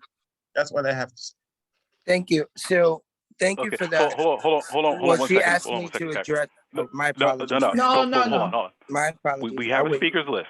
We have a speakers I'll list. wait. I will Thank get you. I will get you. Absolutely. Hold on. And listen, in the interest of time, let's just make sure. It doesn't make sense for us to debate the changes now. There will be plenty of opportunity to do that. Right now, if there's any questions with regards to process, let's try and get those. Okay, Warren, you had a question. And Kyrie, I have you after that, and then Ms. Moses, I have you. And Yes, Chris, I have I a got you question. after. I have a question Hold for Kyrie, and it's about process. Kyrie, let's circle back to your statement that you requested to be on XYZ committee as well as to be a chair. Is that correct? That wasn't my complete statement. It's very fragmented in the way you presented it. I said that I had finished the same questionnaire that every board member had received. Kyrie, and did you submit it on time and or asked for after a the chair. date? First off, Kyrie, Mr. it's very Chair, simple. Mr. Chair, may you please No, ask Mr. Kyrie, Warren not to speak to me like hold this. on. Okay, Mr. okay. Chair. Order of the day. Okay, I just Warren, want to make one point because I'm speaking. Not in a My disrespectful information is manner, that- Warren. Excuse me, Kyrie, let him finish. Come on, don't talk over Warren. me, Kyrie. He's yelling.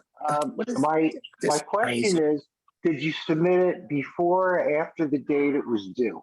Thank you, Warren. And if you heard my initial statement, which I was telling you, of course, I submitted it before the date it was due, Warren. And I We also have wrote back different emails. information. I've gone in person and everything, Warren. So yes, that's your Okay, I'll answer. accept that, but we'll Thank you check so with much. Dante. No, Thank you. No, Kyrie, my information is different, that you did not submit it, so we'll go to the records and we'll report on this in the future. But it's important that you speak all right. accurately and not This is ridiculous. innuendo. Okay, Thank order you. No, of the you're day. Okay, ridiculous. Okay, listen. All right, we're not going to go there. We're not doing this. Kyrie, you did say you wanted to speak, so I will recognize you at this Thank you point. so Let's much, keep it Mr. germane Chair. to the conversation. Thank Go you. ahead. And I just want to be very clear here because I find that this is a recurrent motif that's going on in this community board, especially Francesca, you just also mentioned that, you know, for the last 5 or 6 years, how you do things and how things are done, you go by protocol. Thus is why I initially last year as a board member mentioned this fact from reviewing bylaws. I have served on different committees and different boards in real life and even from student government. And as the president of student government or just anything and from the collegiate level, even on campus, it's you don't know, no one person should have any power. That's why we have a democracy here in America, right? And with that being said, I asked initially, you said so many things you just stated and as if I don't know what I'm speaking about or how to ask. My initial question here tonight was, I was elated that finally it's being moved that we are going to review the bylaws. I have emails, there were different meetings and different calls we can review from last year that I was the one who was asking for just certain little things to be changed so that we can review the bylaws. So now I'm asking if my initial, the same question, which Fred is glossed over, everyone is glossed over. And again, even when I presented it, it was to say, so in support of Fred, they're like, hey, it's not like nothing against you. I just realized that even at the executive committee level, we have no say for anything.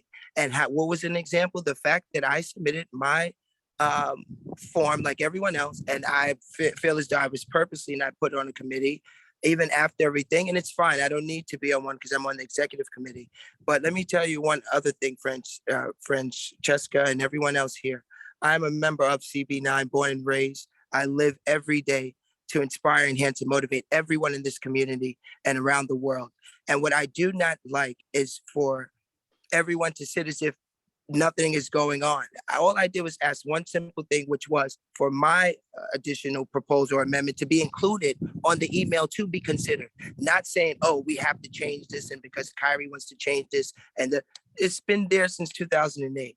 And you all know everything has not been running correctly. And all I did was just say that the executive committee, why do we even have an executive committee if we can't decide or have our votes matter? besides the district manager and the chairperson. And that's all. And lastly, in closing, respectfully, Warren, please let this be the last time you step out of bounds and speak in a disrespectful manner to everyone and anyone. Thank you. Okay. That's okay. all from me. Hold on. Thank you. Okay. Okay. Listen, let's do this. Let's do this before we continue on with the speakers list. One of the things, parliamentary procedure, address the chair. Okay, we're not talking back and forth to each other because this is where it starts breaking My down. apologies, friend. You only said this No, to me, so- not Warren, early when I was addressing you to ask you as Mr. Chair, please tell him not to be rude. So now that I'm the one. Understood. No, and this is the reason why I'm speaking to it me. now. No, I understand, Thank and you. this is why I'm speaking to it now. Parliamentary procedure, the way we run in terms of boards, you address the chair. It's not side conversations. It's not about, I'm going to talk to you directly. It's about talk to the chair and address the point at hand, okay? So let's make that the mode that we're going to address these things and continue going forward. And it's not about, I'm trying to get gotchas and I'm going to cross-examine anything like that. Address the chair, the point you have to make, and we'll address, we'll give you answers as necessary, or we'll keep moving as you have your right to speak your mind. All right, Ms. Moses, Mr. Almanor, and Mr. Lubo, and I think we're going to close on that. Okay, Ms. Moses, I'm sorry. Go ahead. Yeah, I didn't want to drag on. I was just listening, but I understood what you said in terms of everybody can submit what they think needs to be changed. But one of the things I really wanted to say is that I read the whole bylaws. I compared them to the ones that was there before. So you really didn't make that many changes. It was only a couple of changes that was made in terms of how it was worded. And the second thing I wanted to say in terms of the bylaws, people just have to understand that when you're doing the bylaws, you're just not doing it based on Community Board 9. You actually have to read the charter. You actually have to read the book that the city has out so that you are in compliance. You can't just up in the air and do stuff. And I'm not saying what we do, we can't change. Yes, we can. But my point is that when you're looking at a document, you really got to look at all of those rules and regulations. That's what you have to look at. And I don't think it should be a personal thing. And I think that some people are going to have some really great ideas just to change a few things here and there. But you got to be careful at what you're looking at, and you got to read everything. I'm a reader. That's it. Thank you. And just to that point, and that's one of the reasons why we're looking for everyone to submit those first, because it also gives us an opportunity to do things like vet certain suggestions, make sure they're in alignment with the charter. If there's any questions or anything else, we can make sure we have those answers for the board when we get to the point when we discuss it in October. So everything here it's all there. It's going to be an opportunity. We're going to learn. We're going to confirm. We're going to get the information we have. So as a board, we'll be able to make decisions as necessary by the time we get to that stage. Mr. Almanor. What I wanted to say is that the bylaws is similar to and should be similar to the Constitution of the United States, the Constitution of the State of New York, the city charter. Most of this document has a process for making amendments. I don't know, based on what I've read, do we have that part of the bylaws, a process for making changes? And I do support Kylie in some of exactly in what he's proposing, and that's the question I wanted to ask. Absolutely. To amend the bylaws, that's outlined actually in Article 12. So Article 12 describes the process in which any amendments to the board can make any amendments to the bylaws. 10 days notice has to be provided to the board in terms of what's being proposed. So part of what we're trying to do here is put it in advance. We're giving 30 days notice. So it's coming to the executive committee, it's going to the board, 30 days notice with an opportunity to provide any suggestions in terms of additional changes, if there are amendments that need to be made or additional items that want to be added. So that is the process we're looking at. Now, in terms of some of the items that have been changes or the text changes, that'll be the conversation.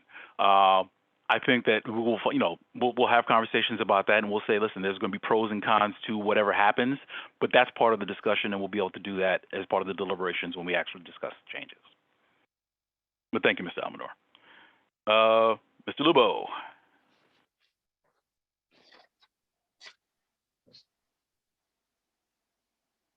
Give me a minute. I'm sorry. Let me take this off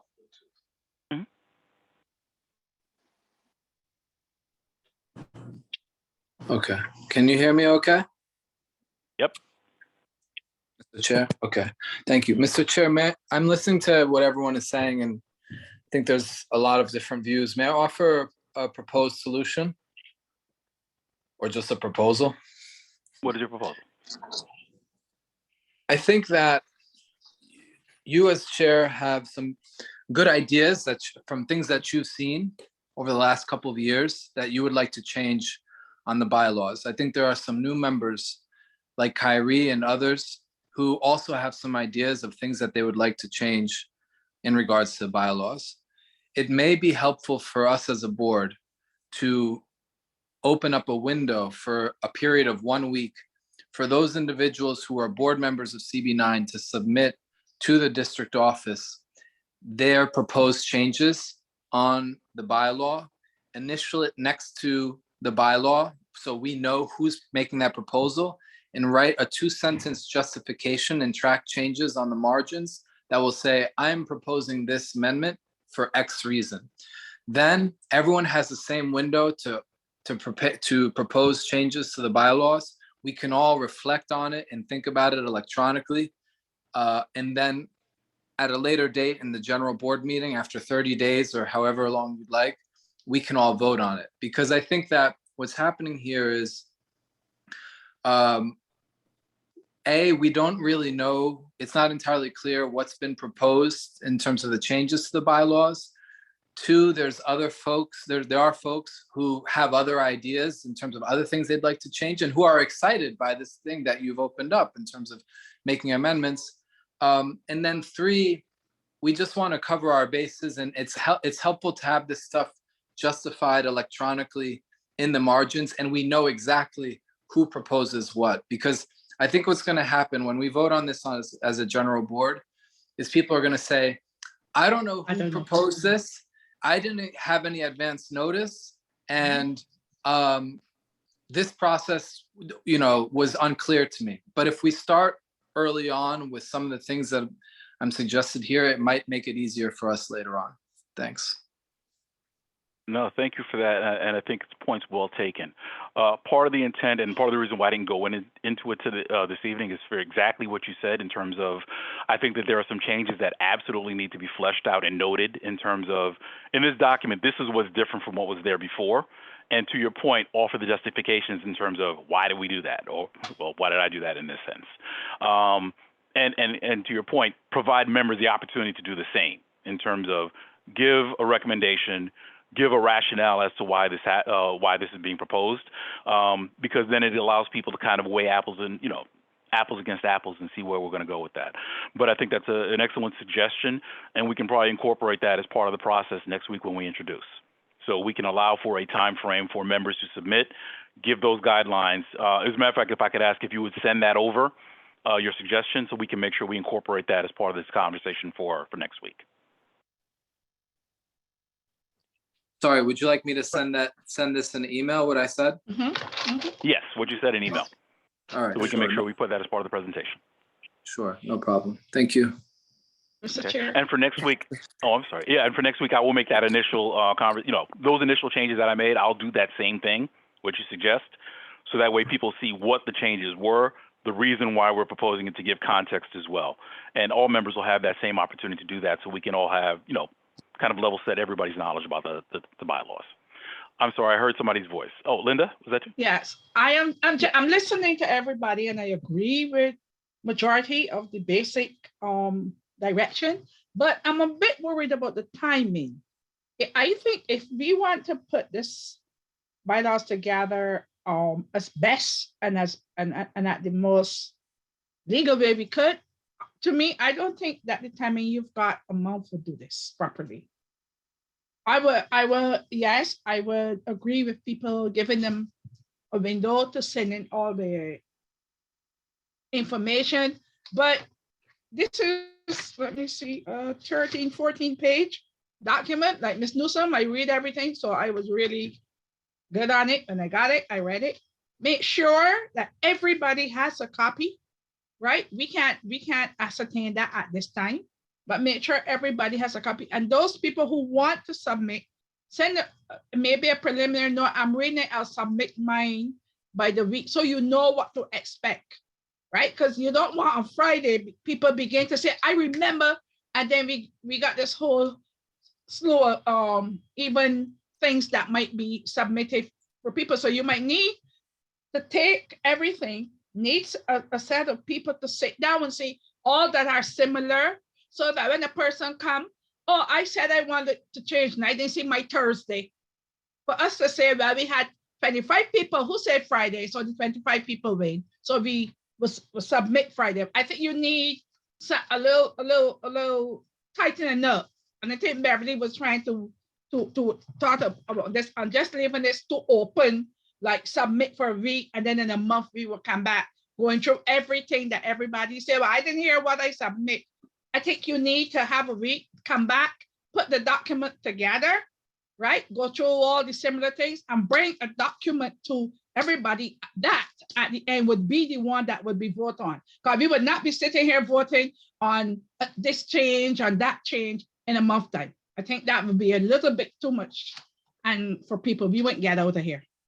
So you might have to we might have to put our heads together, right?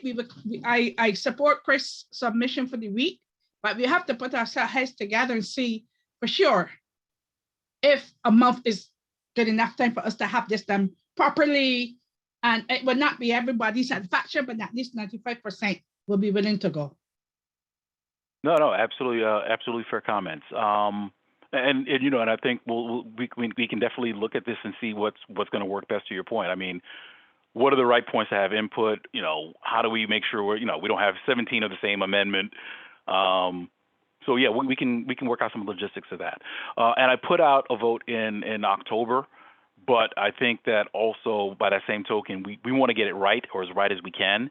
So it's a point for us to look at. But if we truly need more work with that, I think that's something that we would have to give the board the opportunity to do as well.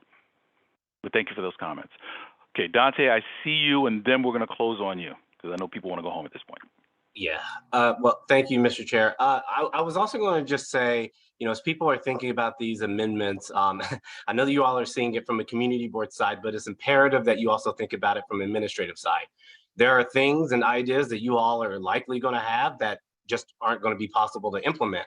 So I hope that when you think about these ideas, the last thing we want is to hear 17 of the same things over and over again in a board meeting. So for folks who actually have an interest in amendment changes, what you could do if you would like, you could send it to the board office. I would suggest asking the district manager's opinion to see if it's actually even feasible.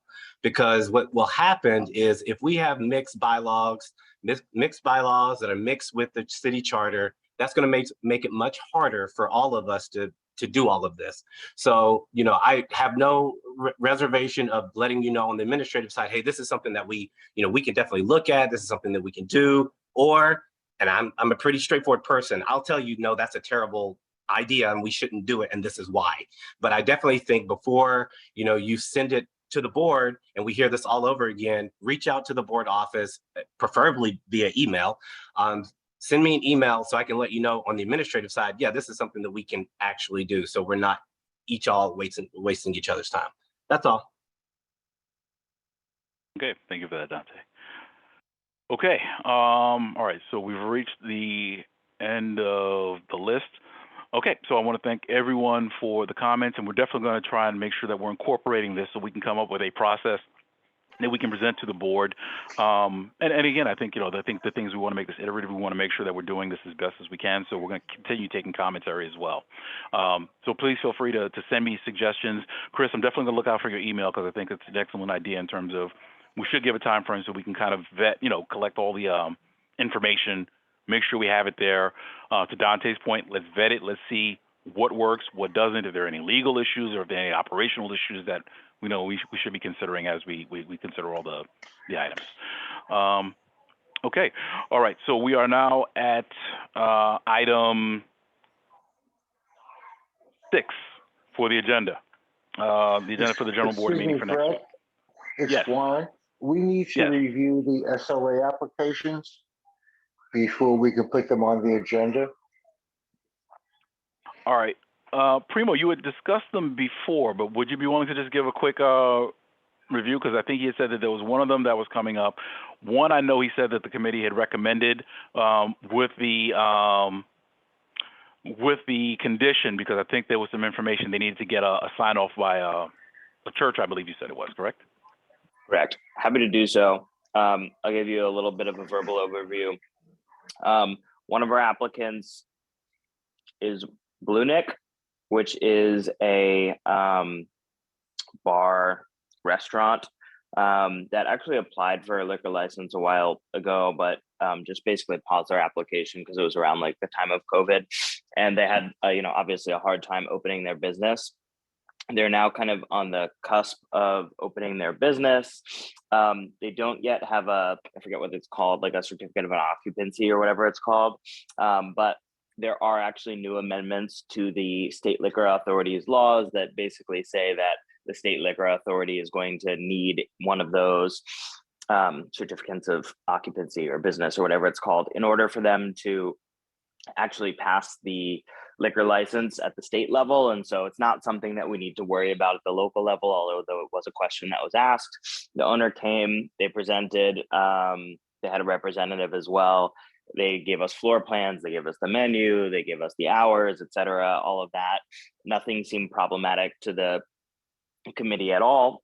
So we voted in, to pass this on to the larger board. I wouldn't say that there's any kind of question or any hesitancy around that one. That was very easy. The second one was Sal and Joe's, which is a pizzeria that some of y'all may be familiar with on Franklin Avenue. It's like Franklin, 2 blocks south of Eastern Parkway on the west side of the street.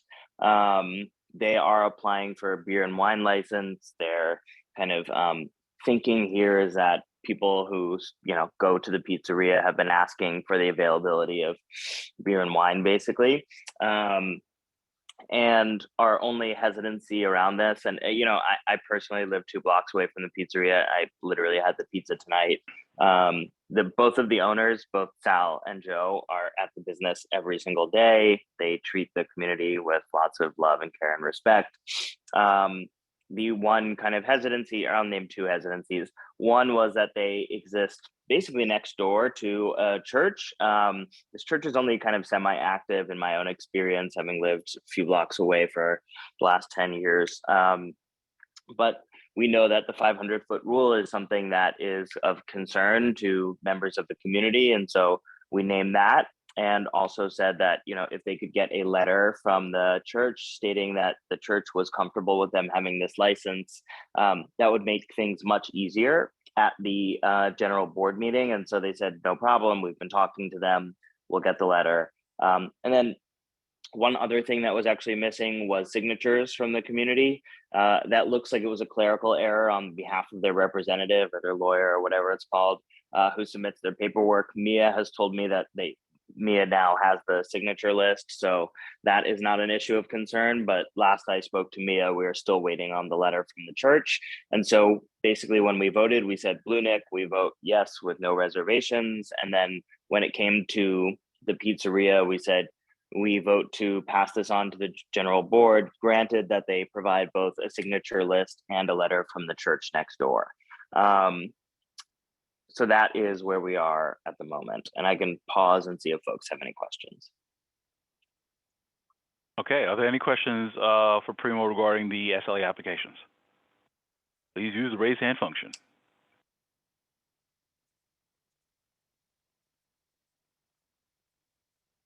Okay, seeing none. Fran, I see your hand. Go ahead. Just a quick question, not relating to what you just said, Primo, but have Gold Room sent out you receive an application from Gold Room on Rogers and Lefferts? So I personally have not seen one yet. That doesn't mean that they haven't sent one that Mia will include in our next committee meeting. But I've only been a part of one committee meeting so far, which has been the 2 applicants that we have just named. I will keep my eye out for one from Wildrum, but to my knowledge, it has not crossed my inbox yet. Primo, The you said the reason why, second one was found. I asked, because we know that it did come to us, I think earlier or last year for renewal, which the application was renewed. But for the past 2 or 3 months, the business has been shut down. And then when I inquired as to what was going on, they told me that the license was revoked. They lost the license. So I was wondering if the board would know anything about that. Understood. Yeah. I'll keep it on my radar, but I haven't heard anything yet. Thank you for raising that. I appreciate that. I'll look for the information. You said the Gold Room, right? Yes, yes. Yeah, I'll look at it. Okay. Okay. Primo, you said, what was the name of the first applicant? The first applicant is Blue Nook Inc. Blue Nook? And then the BLEUNUK. Oh, okay, and you can, all right. Yep, and it's at oh well, I guess you don't need the address, No. but it's What yeah. was their license for? What license they're applying? It is I'm pulling up the application now. I can get back to you in 1 second. I believe it's beer, liquor, and wine, so it's like a full liquor license. Okay, full liquor license. Okay. Yes, it's a full liquor license. Just confirming Okay. that. Are they both new, or they're both new apps? Both new licenses, correct. Okay. All right then. And then the second, just to clarify the name of the second, because it falls under a different LLC. The LLC is La Cucuzza, LA space CUCUZZA LLC, and that's DBA Joe and South Pizzeria. Okay. All right then. Okay. Are there any questions? Any more questions for the chair? Okay. Hearing none. We're going to go on to item 6 then. So we're going to set the agenda for the board. So we are looking first, hearing. The hearing will be convened 7 p.m. The hearing topics will be the CBC report and SLA applications, for the 2 SLA applications noted by the public safety chair. Okay. At the close of the hearing, we are going to open the public session of the board meeting, the general board meeting. The agenda is going to include the call to order, welcome, and the code of conduct. Dante, are there any presentations for the board scheduled for this month? Not scheduled for the general now. Okay, no presentations. The At Black which point homeowners is not going to present? I'm sorry, Fred. Dante, Black homeowners is not going to present? Did you submit a formal request for them to present at the general board meeting? No, I didn't know that's part of the process now. Okay, so if you want, for all committee chairs, if there's an organization that presents before your committee and you want them present at the general board, you can send a request to me so I can work with the chair of the board, Fred, to see if we can get that on the agenda. Obviously, agendas are saturated with items, so I gotta work on it a little bit there. But just send a request and I'll work with the chair to get it on the agenda. So with that being said, Fred, we'll delay that to possibly October or November, okay? Okay, no, that works. Thank you All for right. that. Thank you then. Thank I'll you. circle back with Beverly and Mr. Reed. Okay, no, thank you both for that then. Okay, good. Okay, so no presentation for September. We're going to have public commentary. We will have acknowledgements, and then we will go into the business session. We will have the roll call.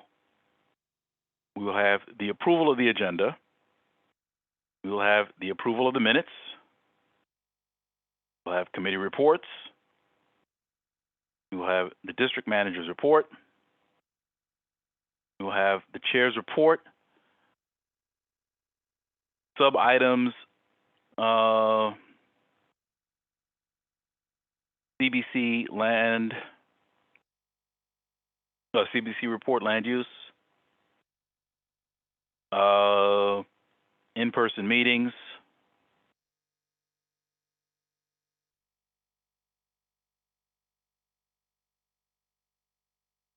And bylaw revision.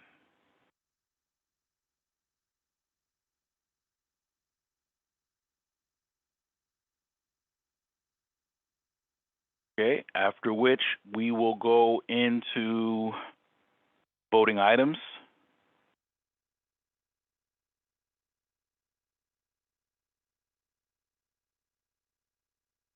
Which will include the SLA applications.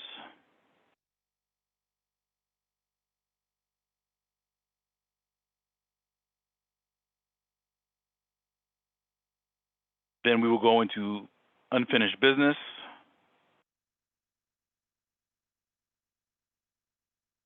New business. And adjournment. Were there any items I was missing from that we need to add to the agenda?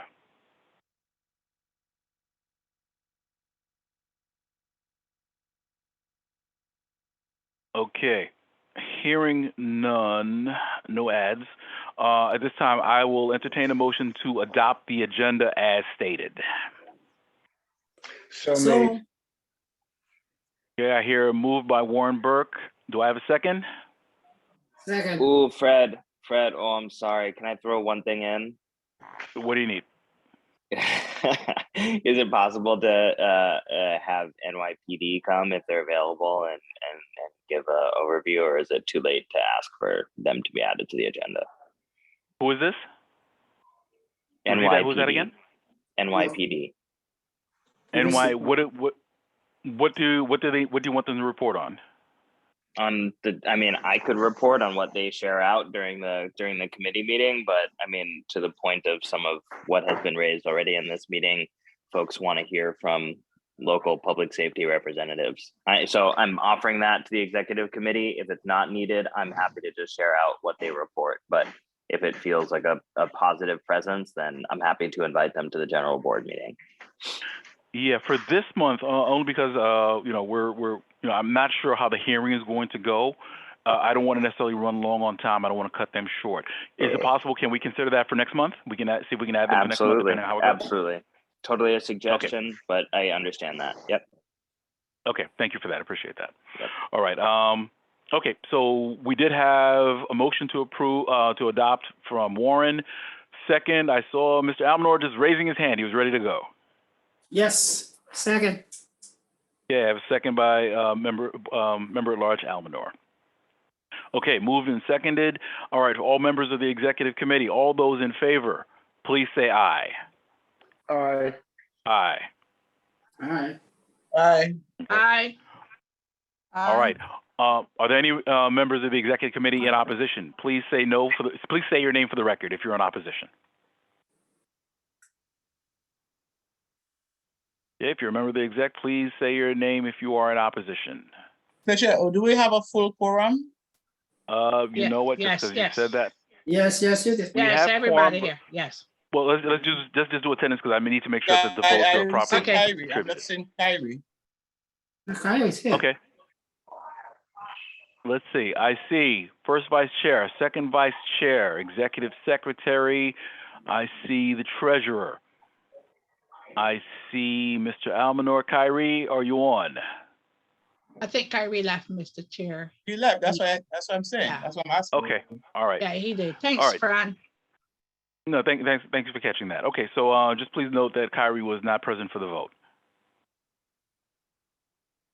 Okay, so he was here earlier, but he wasn't present for the vote, so he's absent for this vote. Okay, so I heard all in favor. I heard none in opposition. Are there any members of the exec who wish to abstain? Okay, hearing none, please, Madam Secretary, record adopted unanimously with those members present. So noted. Okay. All right then. So we are now at item 7. Is there any other business that we need to consider, the exec needs to consider this evening?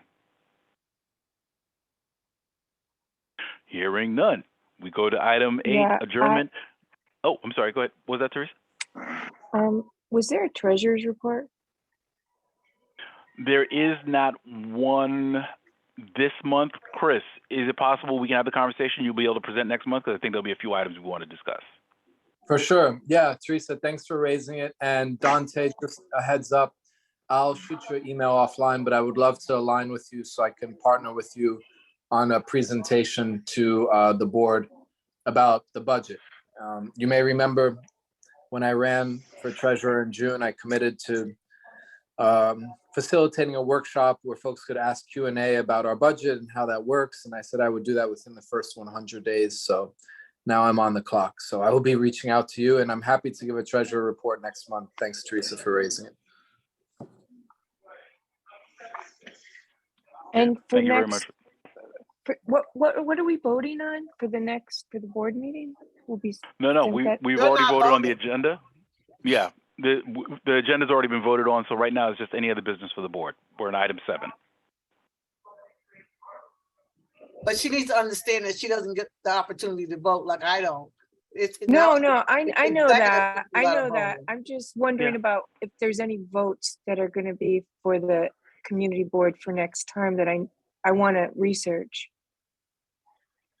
The SLA applications, so those will be out. That'll be part of the minutes. There were no other action items aside from the bylaw revision, and that'll be discussed. And then information will be sent out prior. Okay, so bylaws and the SLA applications. Correct. Okay, thank you. You're welcome. Chair. Chris. Oh, I'm sorry. Hold on one second, Pat. Chris, and then Ms. Moses, I'll see you. Yes, Chris. Mr. Chair, may I give a 15-second update on treasurer stuff? Sure, go right ahead. I just want to say to Teresa and everyone else that the Friends of bank account is open. We have a grand total of about $50 in there. Fred, Warren, and I I think one of us went to the ATM or something, and we just all put in a couple dollars. But the next step will be, I have to get the grants gateway portal up and running. And we need to get some things situated in terms of the Friends of Gmail account. So that's my 15-second report, and I'll have more next month. Thanks. Bye. Absolutely. By next month, I anticipate we have a lot to talk about. But just very quickly, it's like there's a lot of fantastic work being done, a lot of infrastructure we're building, so this is going to be great. I'm sorry, was there anything else? I think we were at item 8 right now, right, German? Okay. No, so not yeah, yet. so- Miss Moses, and then I got one question. Oh, Ms. Moses, I'm sorry. You're right. I'm sorry. I apologize. Oh, I just wanted to say in terms of the treasury. Be done in about 4 or 5 minutes. Huh? Oh, I just want to say, No, continue. in terms of the treasury report, it should always be written anyway to show figures. So a person saying something to me verbally means absolutely nothing to me, and it shouldn't mean nothing to anyone else. It's always supposed to be written. Absolutely. And that's all I'm saying in reference to that. And the only thing I just wanted to you, Fred, since we're all like as chairs of other committees, we are obligated to do a roll call. I think for your committee, you need to do the same thing that we have to do. In other words, we all got to put our people that are there and our people that are not there. And I think that you didn't do a roll call, you did it yourself. I think that they should do like we have to do, yay, no, whatever. So all I'm saying is that I just think that it needs to be the same across the board. Because some of your members sneak out and I don't think it's fair. I will say, definitely it'll be something we'll be more cognizant of. The members were present because I did take the tick list as they were coming in, so I did note that they were present. And for any appropriate votes, we'll make sure that those are recorded as well. But your point is taken, and we'll make sure that It's taken it's called because officially. you told us before, even if you're present, if you're going to be dismissed, you need to say so. Because you told us before that we all had to be present for the vote, and you say that at your meetings. So if you're a part of an exec, then you're gonna have to hang out as long as I hang out. I am not a part of the exec. Point taken, Ms. Moses. Point taken. I think, Fred, this is Warren. I think what Pat's saying is that it should be noted that Kyrie left the meeting. No, I just. Well, no. Hold on. Okay. Order of the day. Order of the day. This is Order of the so day. Nobody's been ridiculous. It's recognized. called Wi-Fi. Order of the day. No one's been recognized. The record will show, Kyrie, you were absent for the vote, so we notice you as absent for the vote.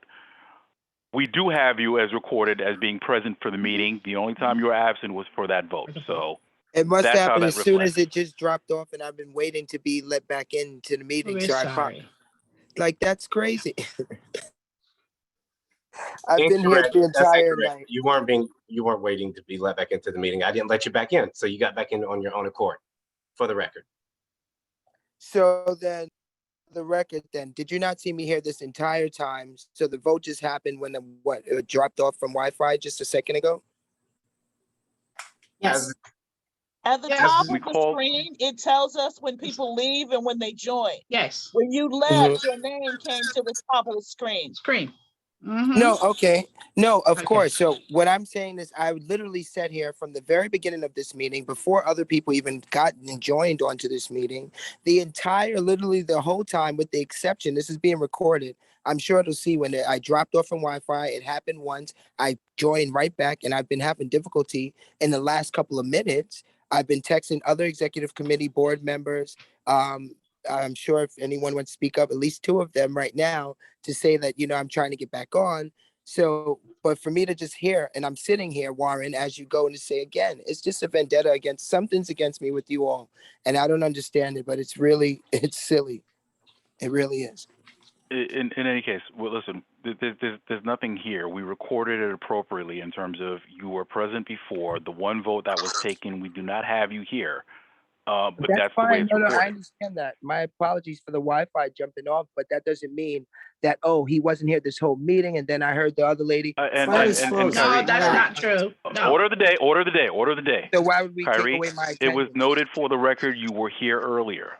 Thank you. We noted that you were absent for the one vote. That is it. But you were noted as being here, and you were absent for the one vote. So there is no vote for you for that. Do you want? It's noted you were here. Okay. We are at the end. So listen. So at the yeah, I'm sorry, Linda. Go ahead. What did you say? Yes, I concerning when we were looking at the agenda, and Chris did mention about the Friends of Crown Heights account. Would that be part of his treasurer's report, or would that be an item for the agenda? No agenda item. His that's for informational purposes. His report will be provided next month. Thank you. Thank you. Okay, so listen, I want to thank everyone for coming on, for all the hard work that everyone is doing. This is a great start, but we're going to do more. We can do more, and our community deserves more as we continue. There are going to be changes. We are learning. We are improving as we go along. I'm just asking for everyone to continue doing what you're doing. Please make sure that you're letting the district office know what's going on in the district. We don't know what we don't know. We only know when people, share the information with the group, so that way we can try and do better and address the things that need to be addressed. But otherwise, I thank everyone. If anyone has any questions or feedback or suggestions, please always feel free to reach out to me, and we can communicate that. And we're going to do, a fantastic job this year as a community board, as an exec and as a community board. Everyone, I want to thank you again. At this time, I will entertain a motion to adjourn. Motion seconded. Oh, well, no, somebody has to give the motion. So, Motion Christian to LeBeau. adjourn, please. You can't do it. Motion to You can't do it. Motion to adjourn. Motion to adjourn. Motion to Moved adjourn. by Francisco Leopold, seconded by Christian LeBeau. You'll get that one. All those in favor, please say aye. Okay. Sorry. Aye. Aye. Everyone, thank you, and Beverly, we do appreciate you trying to help us get out of here. This is terrible. Kyrie, listen. Do you want to talk? Do you want to give me a call? I think you need to do a private call. Yes, because it's personal, and I don't want to get into that.